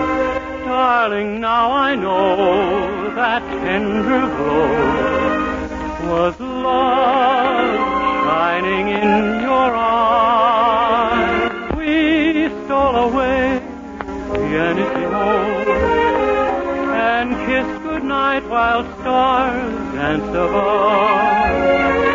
I can't remember the name of that song, but I do recall it helped us fall in love. It helped us fall in love.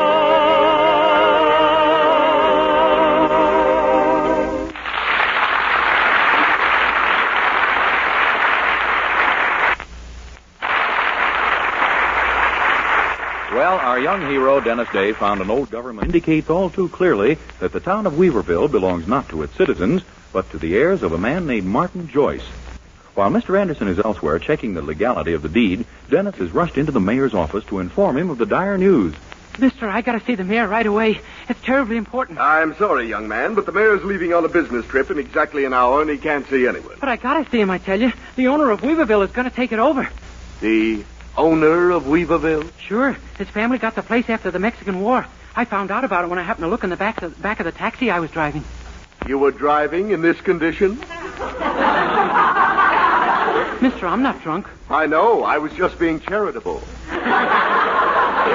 Look, the owner of this town is taking the whole thing over under a grant to his family. Please, you gotta believe me.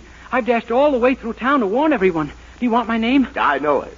It's Paul Revere, isn't it?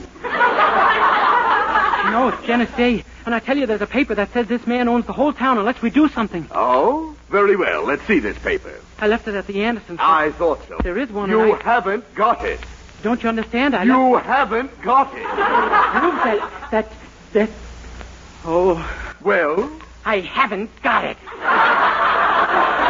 I thought not. And therefore, I repeat what I said a moment ago. The mayor is seeing no one today. But you gotta... No one.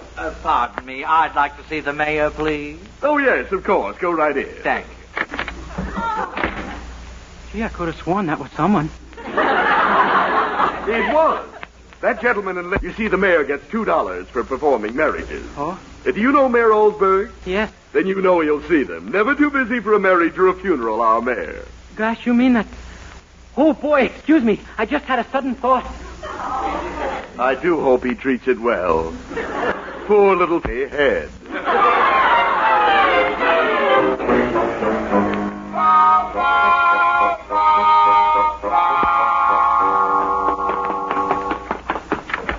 Mildred, where are you? She's out, Dennis. She went downtown with Herbert. Oh, my gosh.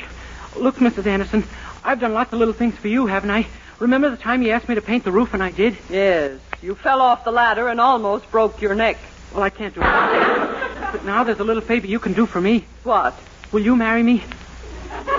Marry you? Yeah, you see... Dennis, are you aware that I have a husband? Which makes an already revolting idea absolutely vile. I don't mean really getting married, Mrs. Anderson. Gee, I know marrying you sounds silly, like a scavenger hunt or something, but... Dennis, Oh, gosh, I'm saying it all wrong. But what I mean is, no one can get in to see the mayor unless they're getting married. So I thought we could go down there and pretend we were. Well, it's about this deed to the town, isn't it? Herbert told me. Yes, ma'am. We've got to save Weaverville, and I can't get past the mayor's secretary. He won't see anyone unless they're getting married. Well, I did hear of one other way, but I just don't feel up to it. Well, beauty to save Weaverville. How about the blood test and everything? Oh, they'll know at a glance that you have plenty. Come on, let's grab the deed and get right down there. The deed? But Herbert's got it. He took it to the bank. Oh, my gosh. The mayor won't believe us without it any more than his secretary did. Well, Herbert should be back very soon. But the mayor might leave town any minute. We'll have to leave a note telling Mr. Anderson to rush right down to the mayor's office with the deed. Meanwhile, you and I'll stall the mayor off and keep delaying the ceremony until Mr. Anderson arrives. My goodness, do you think we can? We'd better. If we don't, we're liable to get pronounced man and wife. Good heavens. I think I'm going to be sick. Oh, don't worry. It couldn't stand up in court. It isn't legal for a woman to be repoopsied.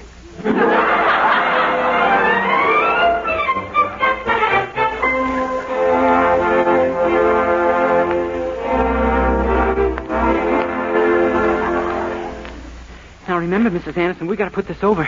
Act kind of coy and fuss like a bride. Try to seem beaten and dejected like a bridegroom. Come on. Hello? We want to see the mayor and be married right away. Very well. What? You again? Yeah, this girl and I want to get married. What girl? Oh, you mean this is the bride right here? Yeah, there was nobody else home. I don't understand that, and I congratulate myself for it. Are you quite sure you're serious about this marriage? Oh, sure. I'll say we are. Aren't we, honey? We're madly in love with each other. We've been engaged for quite some time. And now we want to get married. You know, I have a feeling you belong together. And now may I have your names, please? Dennis Day and Clara Anderson. I'm Dennis Day. I never would have guessed.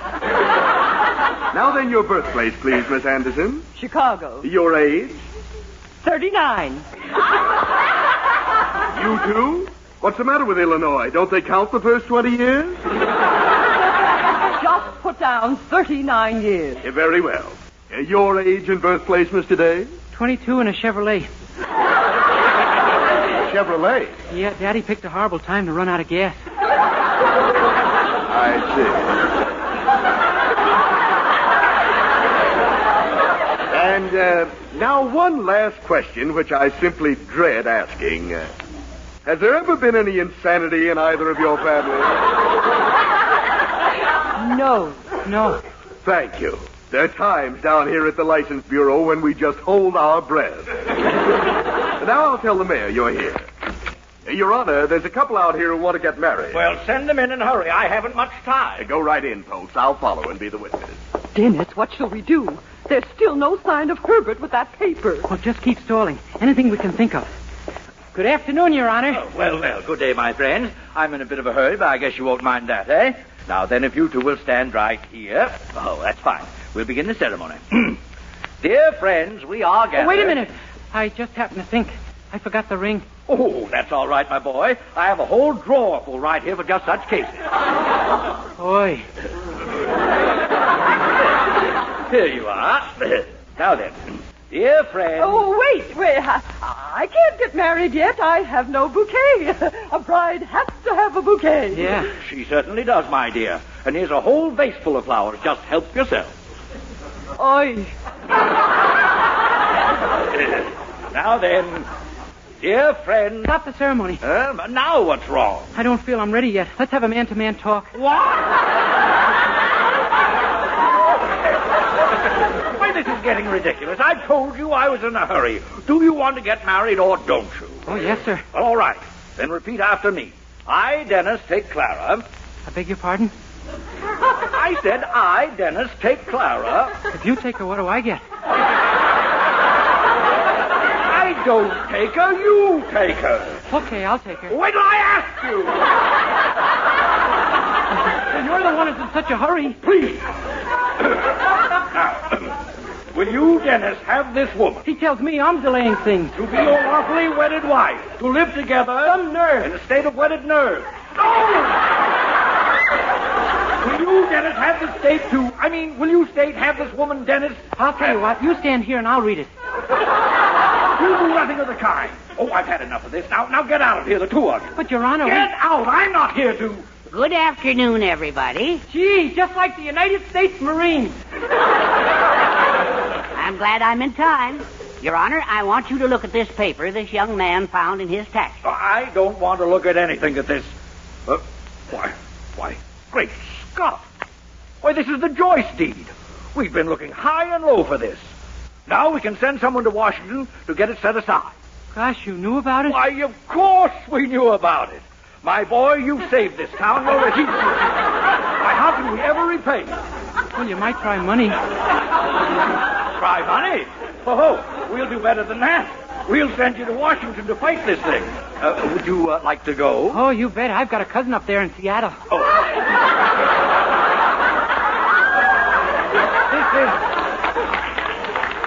This is Washington, D.C. Oh, that place. Now listen.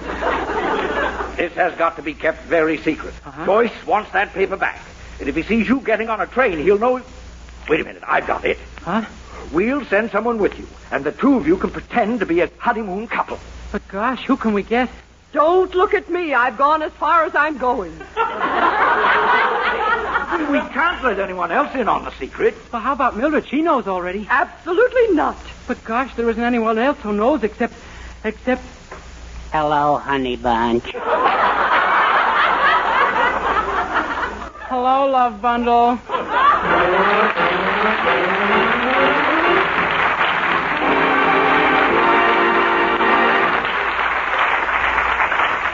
Ladies and gentlemen, next week my entire cast and I will be broadcasting directly from Constitution Hall in Washington, D.C., where we've been asked to officially open the American Cancer Society's 1948 drive. I'll be back in just a minute to sing Schubert's Ave Maria, but first...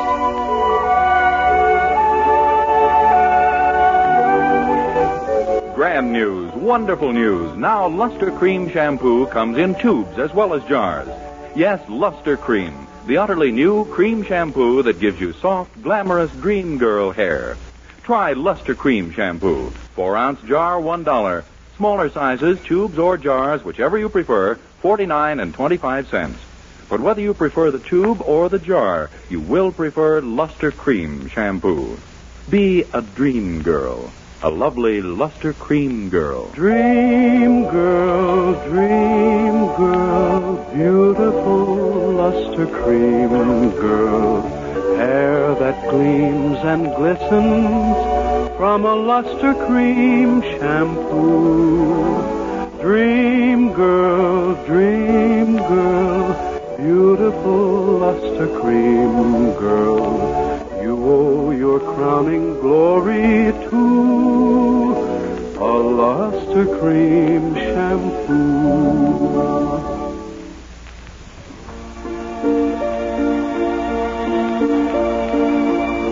As the Lenten season draws to a close, here's Dennis with Charles Dant and the orchestra to sing Schubert's Ave Maria, sung as only Dennis Day can sing it.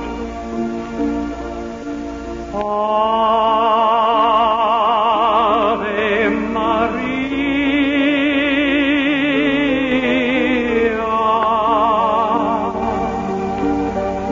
gratia plena, Maria, gratia plena,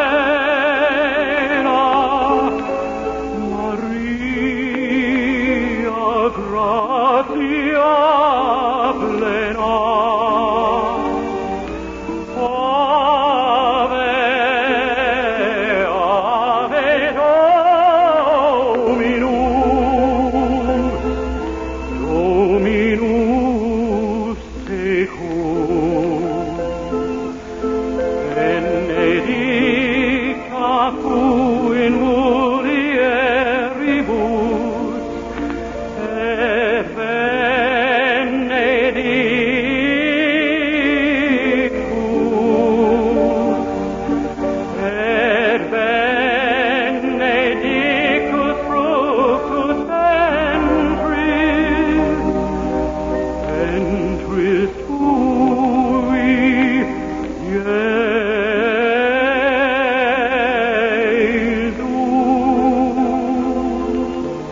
Next week, tune into another Dennis Day Show broadcast from Constitution Hall in Washington, D.C., brought to you by Colgate Dental Cream and Luster Cream Shampoo.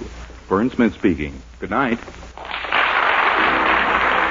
This is NBC, the national broadcasting company. Owen Patrick Eugene McNulty would become known as Dennis Day. He had 2 stints on The Benny Show. When he first came to the show in 1939, taking Kenny Baker's place, he would perform until 1944. Then he'd go on a 2-year stint in the U.S. Navy as a lieutenant, temporarily replaced by tenor Larry Stevens. When he came back in 1946, he would be associated with The Benny Show for the remainder of his life. He also had his own show, as you just heard, Today in the Life of Dennis Day, that aired from 1943 until 1951. And there were a lot of jokes about this. I mentioned 2 shows. One of the jokes he told, Dennis, why do you have 2 horns on your bicycle? He says, why shouldn't I? I've got 2 shows. And then he also did a comedy variety show on NBC's Sunday afternoon schedule in 1954 and 1955. Day in the Life of Dennis Day, 77 years ago, March 24th, 1948, here on Classic Radio Theater with Wyatt Cox. Visit our webpage to support us. That is at classicradio.stream. Coming up next, Bud Abbott and Lou Costello.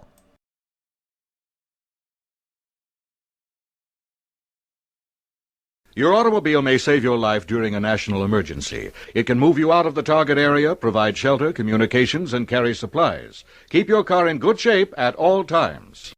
As promised, Bud Abbott and Lou Costello, going back 76 years to March 24th, 1949, their ABC show, where they did a lot of Sam Shovel mysteries. Hey, Abbott, what time is it? It's time for the Abbott and Costello Show. We're on the air for ABC here in Hollywood. Well, what are we waiting for? Let's go with the Abbott and Costello Show.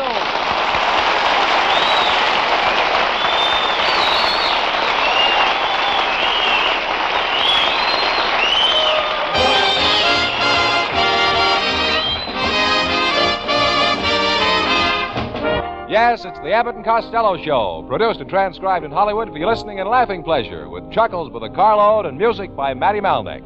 So hold on to your chairs, folks, for here they are, Bud Abbott and Lou Costello.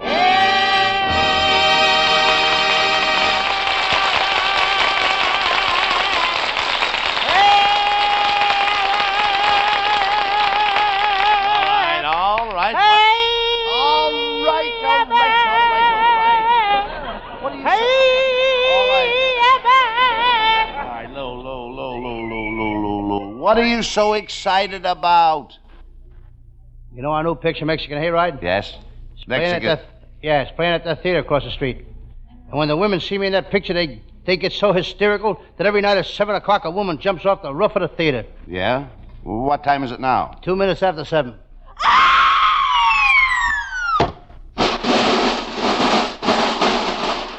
She was late tonight. Talk sense. Did your Aunt May see the picture, Lou? She was going to, but Uncle Mike played a St. Patrick's Day joke on her. St. Patrick's Day, he took her out to the airport, tied her up on a plane, and told her to hang on to the other end of it. St. Patrick's Day has been gone for a week. Yeah, so has Aunt May.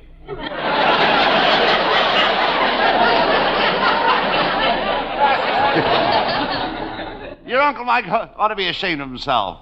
He's as big a jerk as you are. Uncle Mike ain't no jerk. He's a student, and he's so educated that he can speak 15 languages. Well, he should be happy. He isn't. Aunt May knows how to say shut up in every one of them. But by going to college, Uncle Mike has got a new job. He's going to Egypt to dig up the tomb of Tutankhamun's daughter. How did they ever give him that job?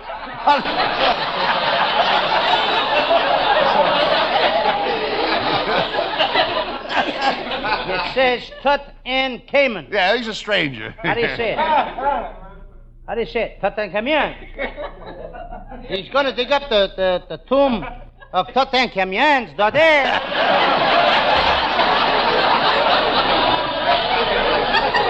Well, Lou, how did they ever come to give him that job anyhow? One night they saw Aunt May. What's that got to do with getting the job?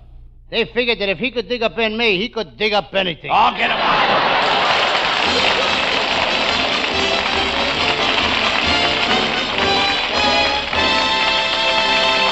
before the boys get any further involved in nonsense, here's a thought that makes good sense. Come in there.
Stop yelling. Let's stop yelling.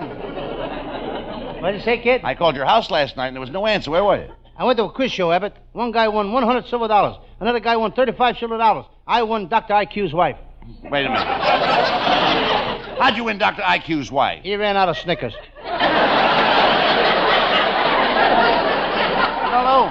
These quiz shows are amazing. Stop the Music has over $30,000 in the jackpot. I wonder how they get all that easy money to give away. Well, it's easy. They got a drip pen under the Bank of America. Oh, talk sense. Don't you listen to anything but quiz shows? Oh, sure. My favorite show is all about Mabel Fuzzleburger. Who puts that kind of stuff in?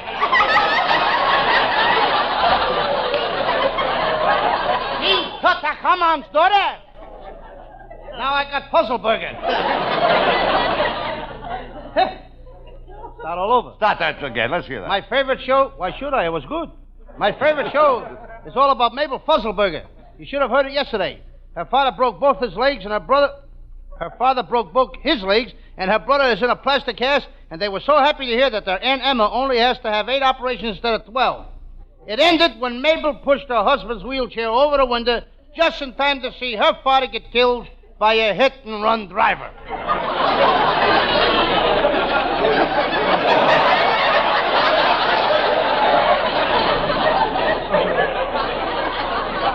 What's the name of the program? Life can be wonderful. Forget about radio. I forgot about the last joke. Get out of the house once in a while and go to the movie. My Uncle Mike used to take me to the movies every Saturday before he had his accident. What accident? Uncle Mike ran his car on a telephone pole and cut up both his ears. He can't see so good anymore. What's getting his ears cut off got to do with his being able to see? Now he ain't got no place to hook his glasses.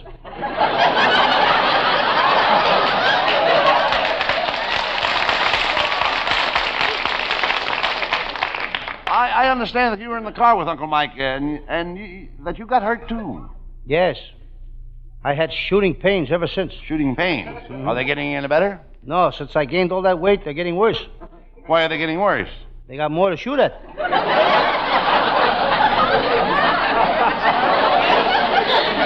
You and your Uncle Mike are a couple of nitwits. I don't see how your Aunt May puts up with them. Well, she's not going to put up with him much longer. He hits her, and besides that, she found out he's unfaithful. He's unfaithful? Yes, he hits other women, too. I don't know what your Uncle Mike will ever do if your Aunt May ever leaves him. He'll do all right, Abbott. He's got a new invention. Your Uncle Mike and his phony inventions. None of them ever work. Well, he's got one now I can't miss, Abbott. It's a thing that when a girl is hungry and thirsty, it feeds her and gives her something to drink. What's it called? A man.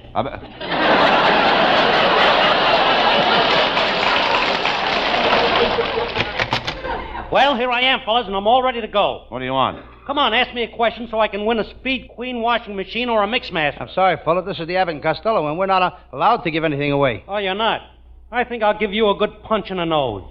I'm sorry. We're not allowed to accept anything either. You guys have got to give me better jokes than this or I quit. This is Abbott's uncle, folks. Why don't you get this guy a job, Abbott, and keep him out of here? Oh, I nearly had a job this morning. I went over to the department store and applied for a job in a long underwear department. What happened? They told me they didn't have an opening for me.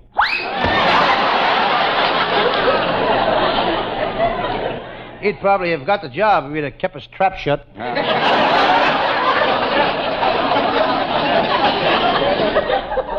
Abbott, if he don't stay out of here, I'm going to punch him in the nose. I'll tell you right now. Are you kidding? Are you kidding? I'll punch him right in the nose. You're a coward. Well, aren't you a coward? No. You're a scaredy cat, aren't you? No. You're a yellow belly, aren't you? No. Try panty waist.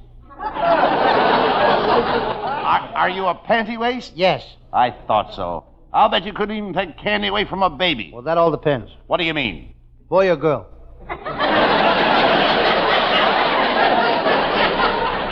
Oh, there you are, Costello. I've been looking for you. You know, when you took me home last night, I forgot to kiss you goodnight. And I'm going to do it right now. Oh, thank Come here.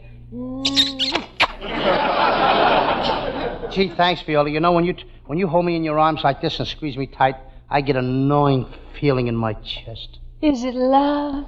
No, my elk's tooth is chewing on my ribs. Shame on you, Costello. You can't even stand a little squeeze from a girl. You're a weakling. Now, don't say that, Abbott. I'm one of the toughest guys you ever saw. I used to be a bullfighter. One time I fought a bull and an ox, both in the same ring. You did? And I'll never forget it. First I charged the bull, then I charged the ox. Then I charged the bull, then I charged the ox. Hey, wait a minute. How did you do that? I had a charge account at Bullocks.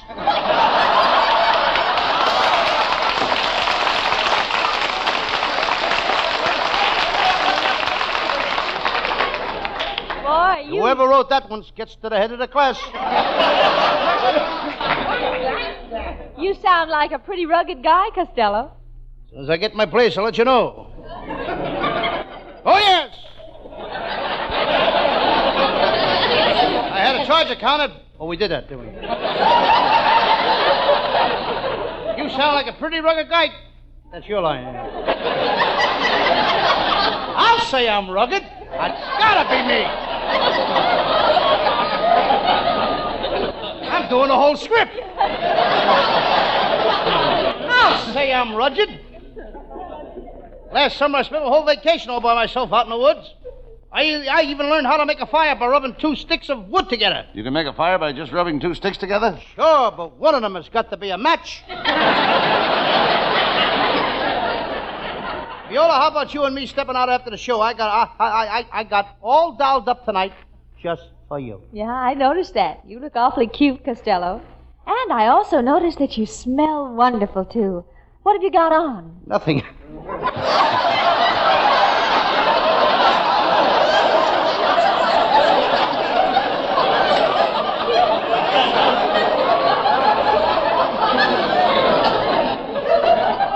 Well, I guess that explains it. That's telling him, Viola. How about you and me? How about you and I going to the movies tonight, Viola? Don't go with her, Abbott. She'll try to take advantage of you like she did of me. What are you talking about, Costello? Abbott, I took Viola to a movie. She sneaked down the aisle ahead of me and stole the bulb out of the usher's flashlight. Why, just for that crack, Costello, I'm never going to the movies with you again. Anyway, you're not my type. I prefer men like Gregory Peck and Van Johnson. Oh, yeah? What have I got that they haven't got? Oh. What have you got that they haven't got? You got that backwards. That's just the trouble. He's got it backwards.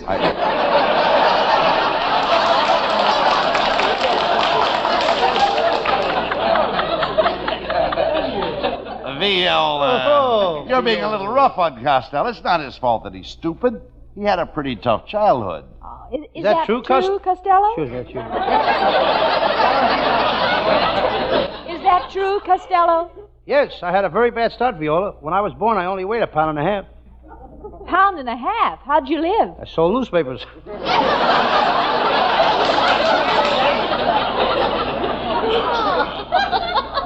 Not only that, I was so poor that when I was in school, I had to keep my feet under the desk. Why? Because I didn't have any shoes.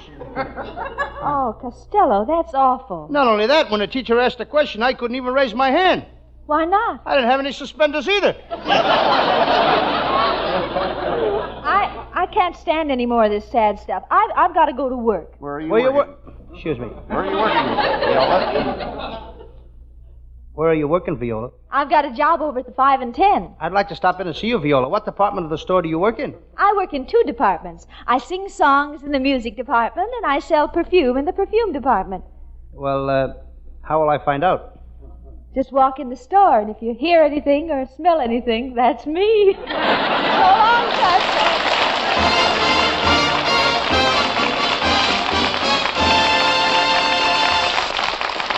That's only half the fun, folks. Just as many laughs yet to come. But first, listen to this.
Ladies and gentlemen, the singer star of the Abbott and Costello show, Hal Winters, with Matty Malnick and his orchestra.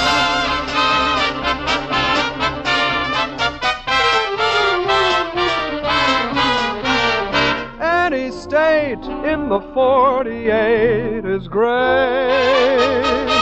So let's appreciate that any state is a reason we should celebrate.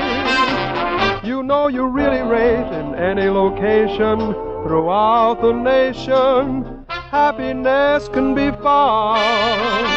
From border to border, things are in order. So tip your hat to your home ground. See that little twinkle up in the blue. Oh, glory set aside a special star for you. So take a trip and it will demonstrate that any state in the 48 is great.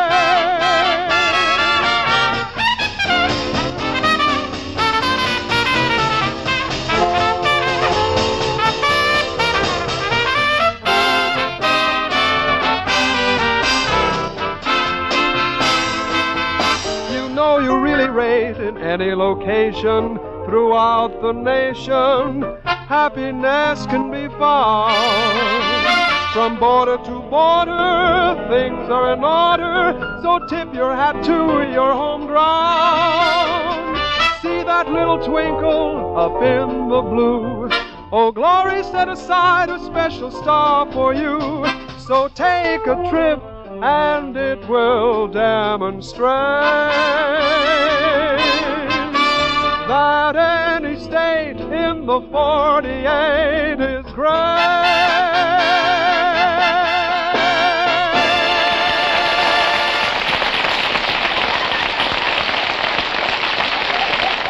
All right, come out here, Costello. You know you're not supposed to make phone calls during the show. Who are you talking to? I just called my new girl, Abbott. You have a new girl? When did you start going with her? Last night. I took her for a ride in Griffith Park, and I stopped the car and asked her for a kiss. She says, "How dare you? I'm a Hollywood girl, and I don't kiss men in automobiles." Well, it's time you learn, Costello, that a lot of our California girls won't kiss a man in a car in Griffith Park. Yes, I know. The woods are full of them.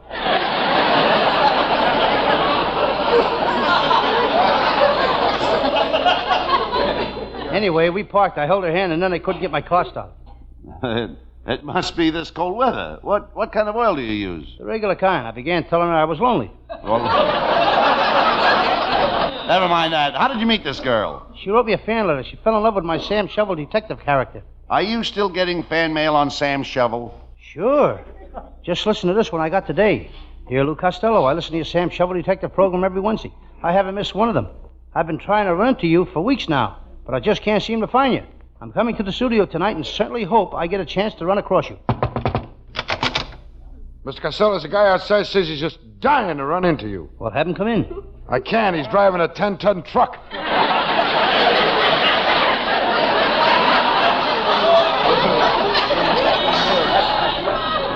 Oh, never mind him, Costello. What have you chosen for your Sam Shovel detective story tonight? Well, it's a case I worked on during the recent cold spell we had here in California. I call it the case of the man who burned his sweetheart's body in the fireplace, or I've got my love to keep me warm. Oh, shut up and let's get on with the case. Come on.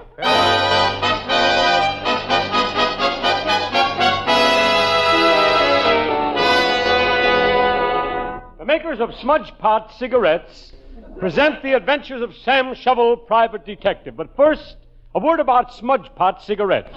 You can easily recognize Smudge Pot cigarettes. They're 11 inches long. Of course, we also make the king size.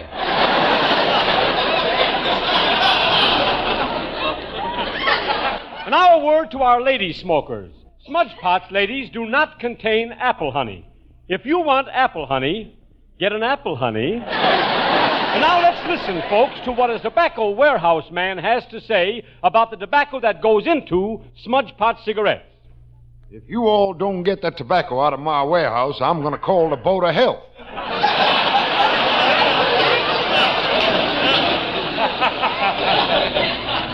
At auction after auction, the makers of Smudge Pots have put in the highest bids. So far, they have bought 800 watches, 35 sets of living room furniture, carpets, and drapes. If they ever go to a tobacco auction, brother, will we have a cigarette. And now your favorite detective program. Here he is, Sam Shovel, private detective.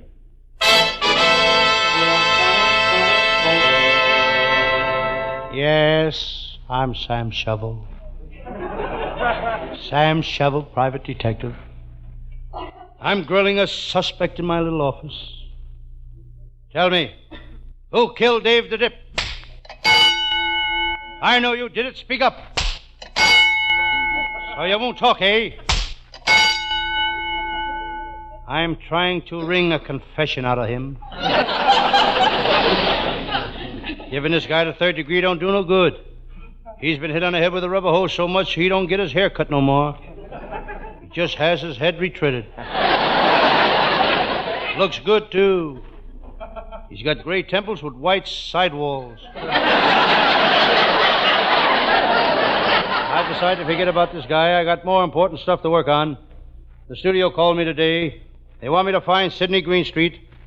They can't find him. They looked everywhere. It seems he just disappeared into fat air. Well, back to work now. I'm on a very baffling case. I've been trying to find the solution, but I've been barking up the wrong tree. For weeks now, I've been barking up the wrong tree. I didn't solve the case, but I made friends with a very nice cocker spaniel.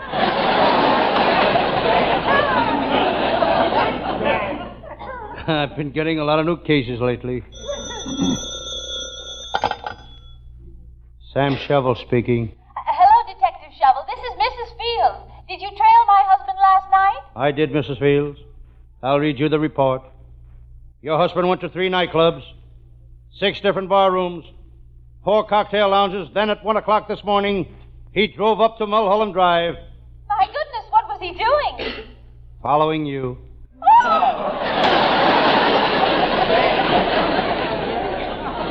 Well, I guess I'll knock off work now for a few minutes and have my lunch. I've got a sandwich in my pocket. Ah, there it is, my favorite sandwich. Tuna fish salad with sliced tomatoes and pickles. Just dripping with mayonnaise. I'm going to eat this sandwich the hard way. The hard way. Without bread.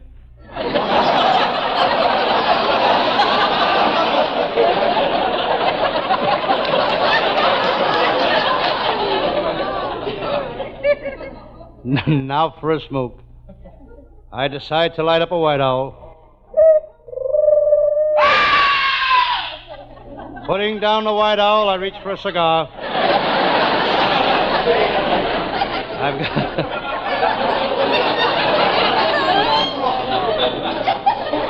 I got a slight cold this morning when I came to the office. I blew my nose.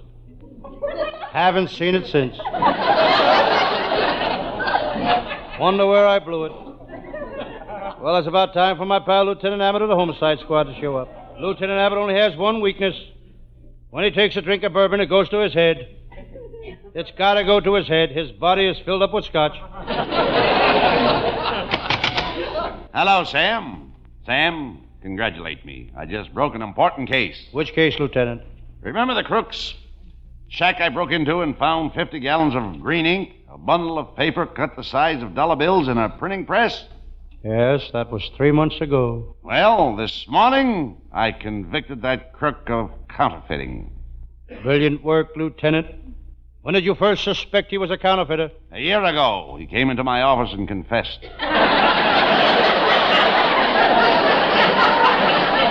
Any other new cases, Sam? Yes, last night I got a job guarding the bodies in a funeral parlor. That must have been a pretty lonesome job. Yes. I got so lonesome that I played gin rummy with one of the corpses. You idiot. Corpse can't play gin rummy. Then how come I lost $18?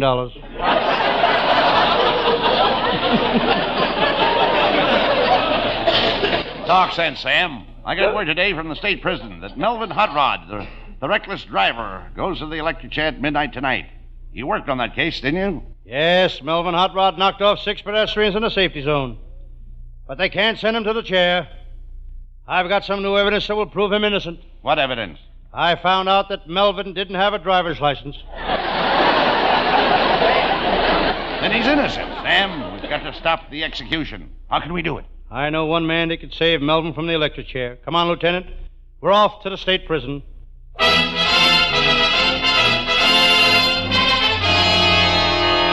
Lieutenant Abbott and I arrived at the state prison. In this prison are confined the toughest criminals in the country. Let me out of here! I want to get out of here! Lieutenant, this is really a tough prison. Just listen to that guy. Please get me out of here! I can't stand it! Let me out! Sam, lots of guys in prison act that way. What makes you think this prison is so tough? That's the warden. Here's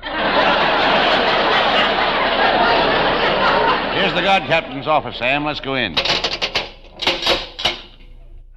Nice to see you, Lieutenant Abbott. You too, Detective Shovel. All right, what's on your mind, boys? Sam is here to see prisoner Melvin Hot Rod. Oh, yeah, goes to the chair tonight. We've got him in solitary. He's on Melba toast and water. Don't you mean bread and water? No, he's on a diet. All right, step this way, gentlemen.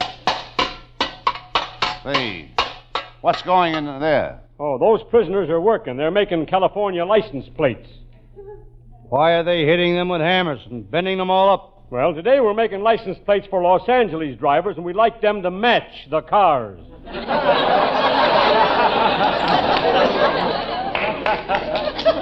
By the way, what did you want to see prisoner Hot Rod about, Mr. Shovel? I'm here to stop the execution. You can't electrocute him. Who says so? Have you an order from the governor? I got a more important man than that who will stop you from electrocuting Hot Rod. He'll be here in a minute. This is ridiculous, Sam.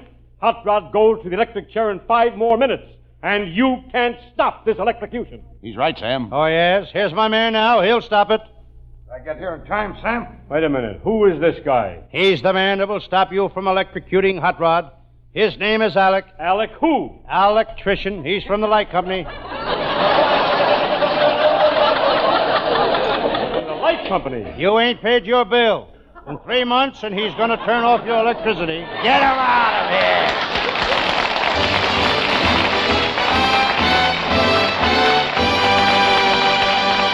Now, before Abbott and Costello have their final fling, we bring you one more thought on this subject.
we say goodnight, Lou, why don't you tell the folks about your Sam Shovel story for next week?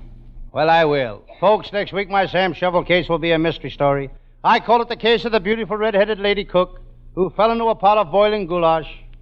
Oh, there's good stews tonight. This great mystery is now being written by our writers. Our writing staff is headed by Eddie Foreman with Paul Conlon, Pat Costello, Martin Ragaway, and Len Stern. And our producer is Charles Vander. See you next Thursday. Good night, folks. Good night, everybody at Patterson. Good night.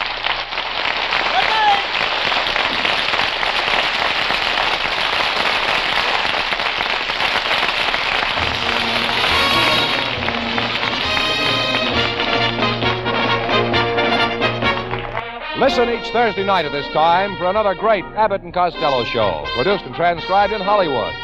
Be sure to stay tuned for the outstanding entertainment which follows throughout the evening on this ABC station.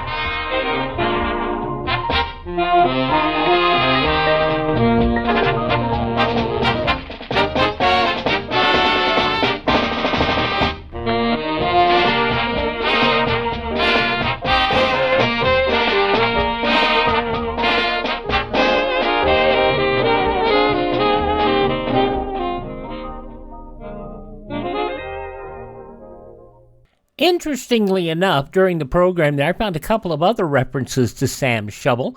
One is in the Three Stooges short subject, Dopey Dix from 1950, starring Moe, Larry, and Shemp Howard as the third stooge. And in this one, a young woman enters a private investigator's office, asks for help. The investigator is absent, but the janitors agree to help her. The name of the private investigator, Sam Shovel.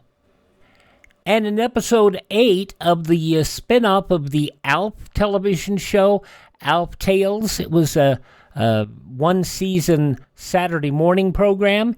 In episode 8 of the first season, Gordon Shumway, Alf, plays Sam Shovel Private Eye, and a poor girl makes a deal with a dwarf magician to spin the straw into gold to impress the king, unless she discovers the dwarf's name in 24 hours. He will claim her first gold, and she hired Sam Shovel to find his name. Of course, it was Rumpelstiltskin. I can't talk. All righty. That's Abbott and Costello, March 24th, 1949, here on Classic Radio Theater with Wyatt Cox. Coming up next, Claudia.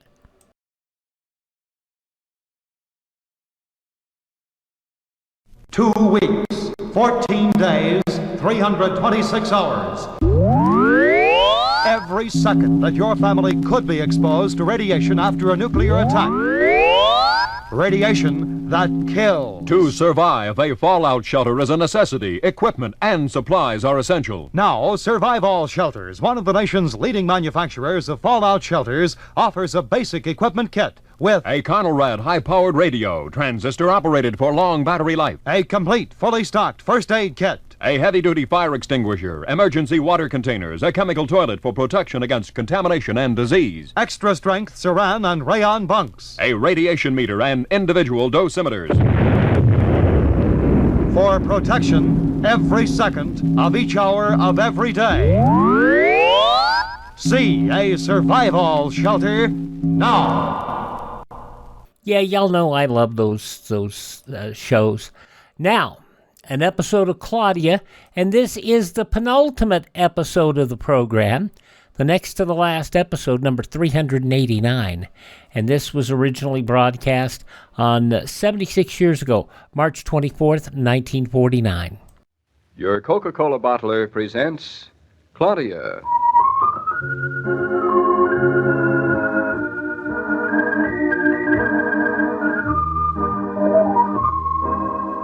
Claudia, based on the famous play and novels by Rose Franken.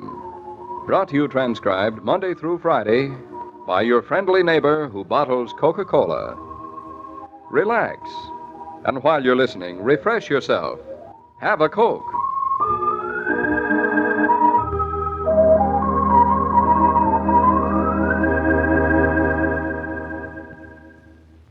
And now, Claudia.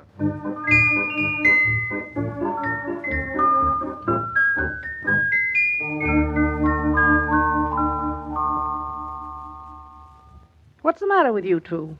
Why, nothing's the matter with us two, Mama. Now, stop pretending. You can't fool your old mother.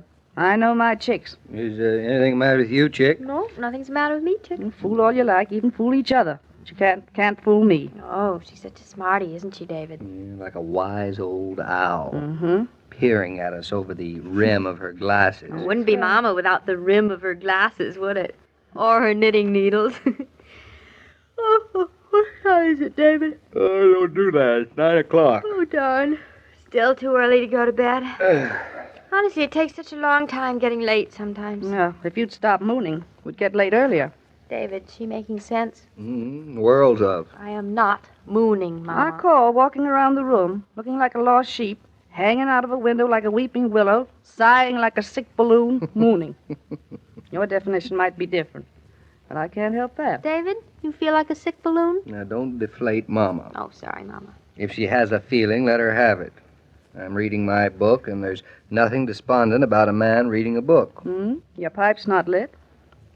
So? There's something very despondent about a man whose pipe isn't lit, and doesn't even know it. Mrs. Sherlock Holmes. I even know what you're despondent about, secretive as you may be. Oh, tell us, Mama. Tell us, Mama. It's that ridiculous piece of land across the road. And what's ridiculous about it? You? David, she's calling us names. Go on, Mama. Just because that piece of land was sold to somebody else, you two have been behaving like you lost your best friends. That's sheer nonsense. You ought to be happy and grateful. Well, that's a terrible thing to advise people who've lost their best friend, Mrs. Brown. Why, you couldn't afford that piece of land? No, you're telling I. We couldn't afford it any more than a trip to the moon. About all we can afford is a toothpick. Still, we were going to buy it, weren't we? Then you ought to be dancing in the streets. You've been saved by an unknown friend. Whoever it was that bought that piece of land ahead of you deserves your everlasting gratitude. We wanted to buy it. Precisely. And you would have had to, too, if you hadn't been left behind. What's so terrible about buying it, even if you can't afford it? Oh, I'm all in favor of you wanting to buy it. But I still think you're very lucky. And deep down, inside, you know you're lucky, too. Well, I don't think so at all. We're not any richer for it. Of course you are. Of course we are not. Look, Mama, we were going to buy that land with money that wasn't ours. That's right. Well, then we'd be richer by the land. So? No, we haven't got the land. We haven't got the money that isn't ours. So we're a lot poorer than we would have been if we bought it. Would you say that again? See, it's perfectly simple. We could have saved a lot of money buying that land. Did you teach her mathematics, Mrs. Brown? No. I think Einstein taught her. Now maybe he'd like to take a few lessons from her himself. Yes, I'll write to him in the I morning. don't That's mind. right. I'd be glad to. What time is it now? It is still early. I wouldn't mind going to bed early if there's nothing else to do. Do you? Mm-hmm. I do. Oh. Just look at it. Claudia, you're getting that window pane all cloudy. Standing with your nose against it like that. Look at it, Mama. Acres and acres and acres, and the moon shining on it. Look at that scraggly tree. Perfect tree for a swing, you know. Oh, you have a perfect tree for a swing. Well, Tucker here. oh, for heaven's sake, I wonder what he wants at this hour. Come on in, Mr. Tucker. I'm already in, son. Hope I ain't disturbing anything. No. It'll be a pleasant relief to see a cheerful face, Mr. Tucker. Oh, there ain't anything cheerful about my face, Mrs. Brown. Nothing cheerful at all. Oh, I think you've a very cheerful face, Mr. Tucker. Not tonight, ma'am. Tonight my face looks like a green apple pie that's been mashed in. I'm that sad. Well, what are you so sad about, Mr. Oh, Tucker? man of my disposition, Mrs. Norton, is always sad when he has his nose onto the ground and ain't sniffed up a scent. Say, I ain't interrupting nothing, am I? No, we're just talking. You have that kind of a look about you, like folks who's in the middle of something. Nope, we're in the middle of nothing. What scent was your nose trying to pick up, Mr. Tucker? I ain't seen nothing like it, son. I've been going around all day questioning, asking, snooping, eavesdropping, and it's still a deep, dark secret. What's still a deep, dark secret? Who has purchased the land across the road?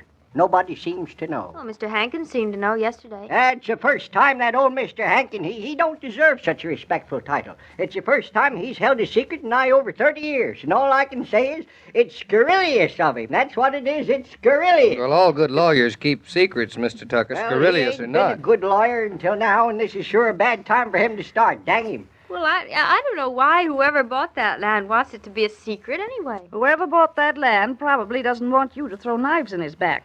That's why he's kept it a secret. I'll bet. I've asked everybody. The editor of the paper, he don't know nothing. The councilman, he don't know nothing. Matthew Warren, he don't know nothing. George Reynolds, he don't know nothing. Nobody knows nothing. Well, how do you expect anyone to know anything when you don't know anything, Mr. Tucker?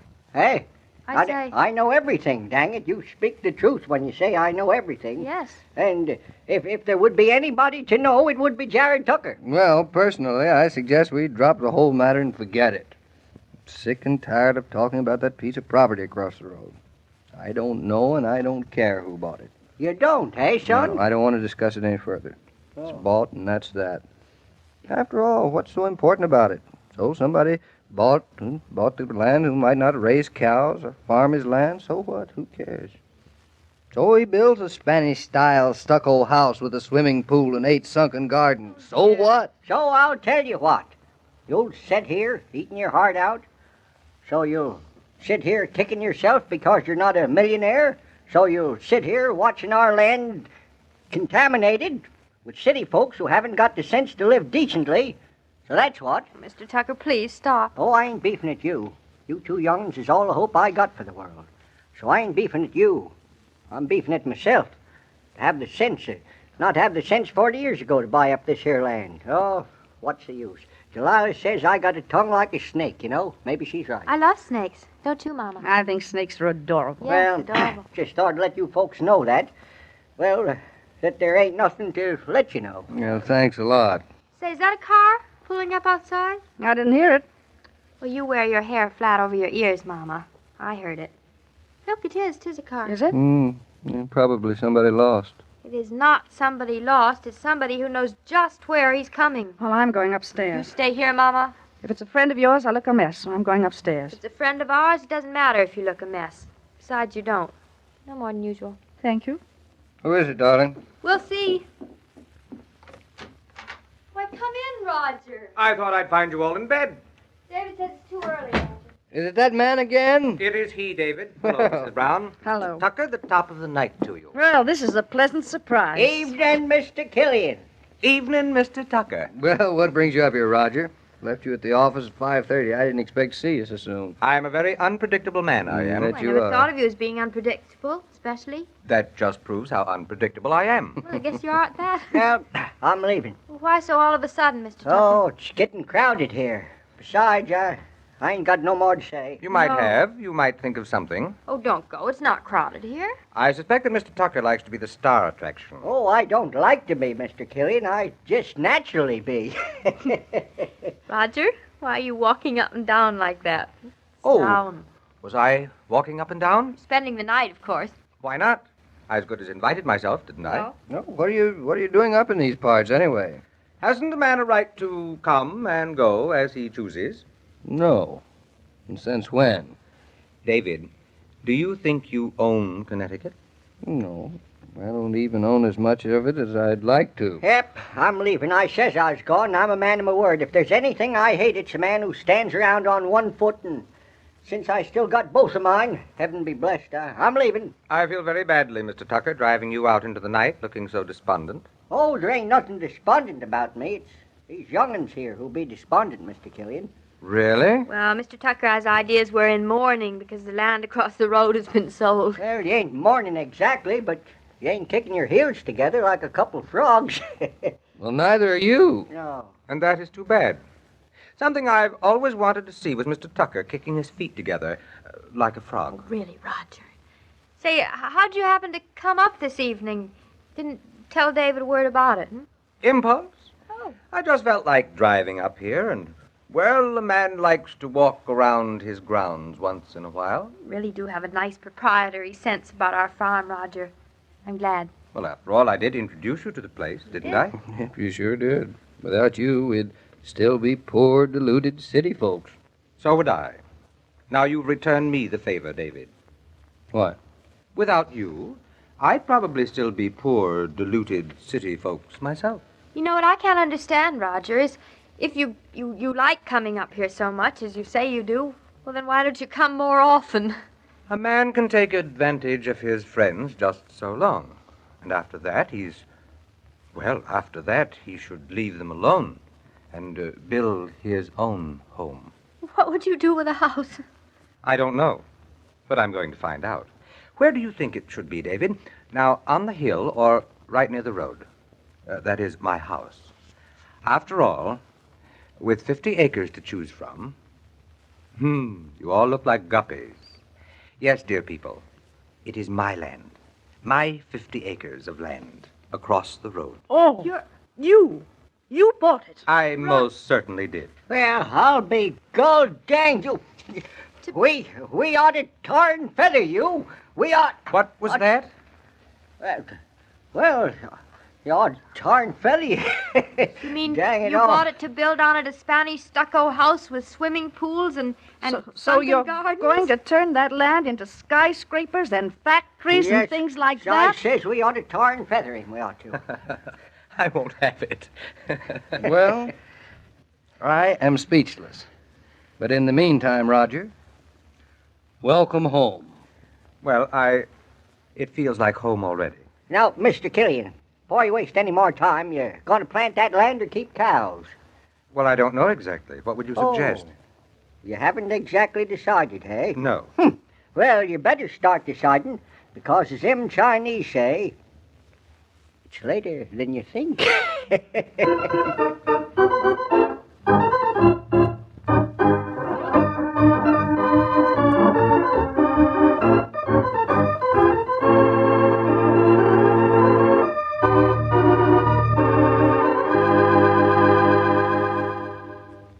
This broadcast of Claudia was supervised and directed by William Brown Maloney.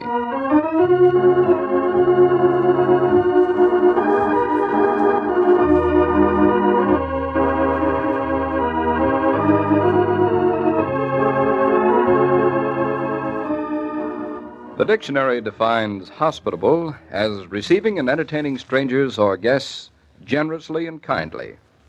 That generosity need not include costly foods, so long as it does include a gracious, welcoming smile. The pause that refreshes with ice-cold Coca-Cola induces such smiles. It says, without need for words, "How nice to have you here. Make yourself at home."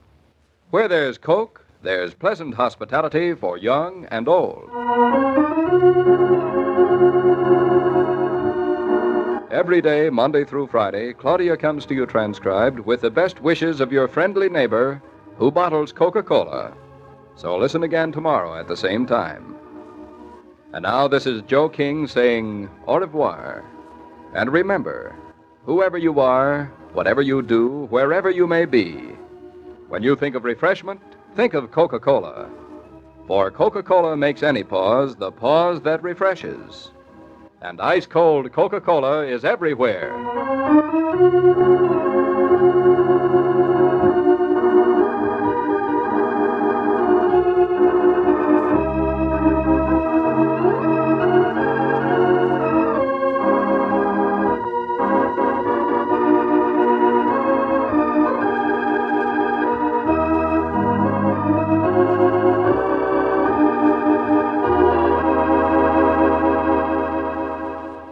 There you have it, the penultimate episode of Claudia from 76 years ago, March 24th, 1949.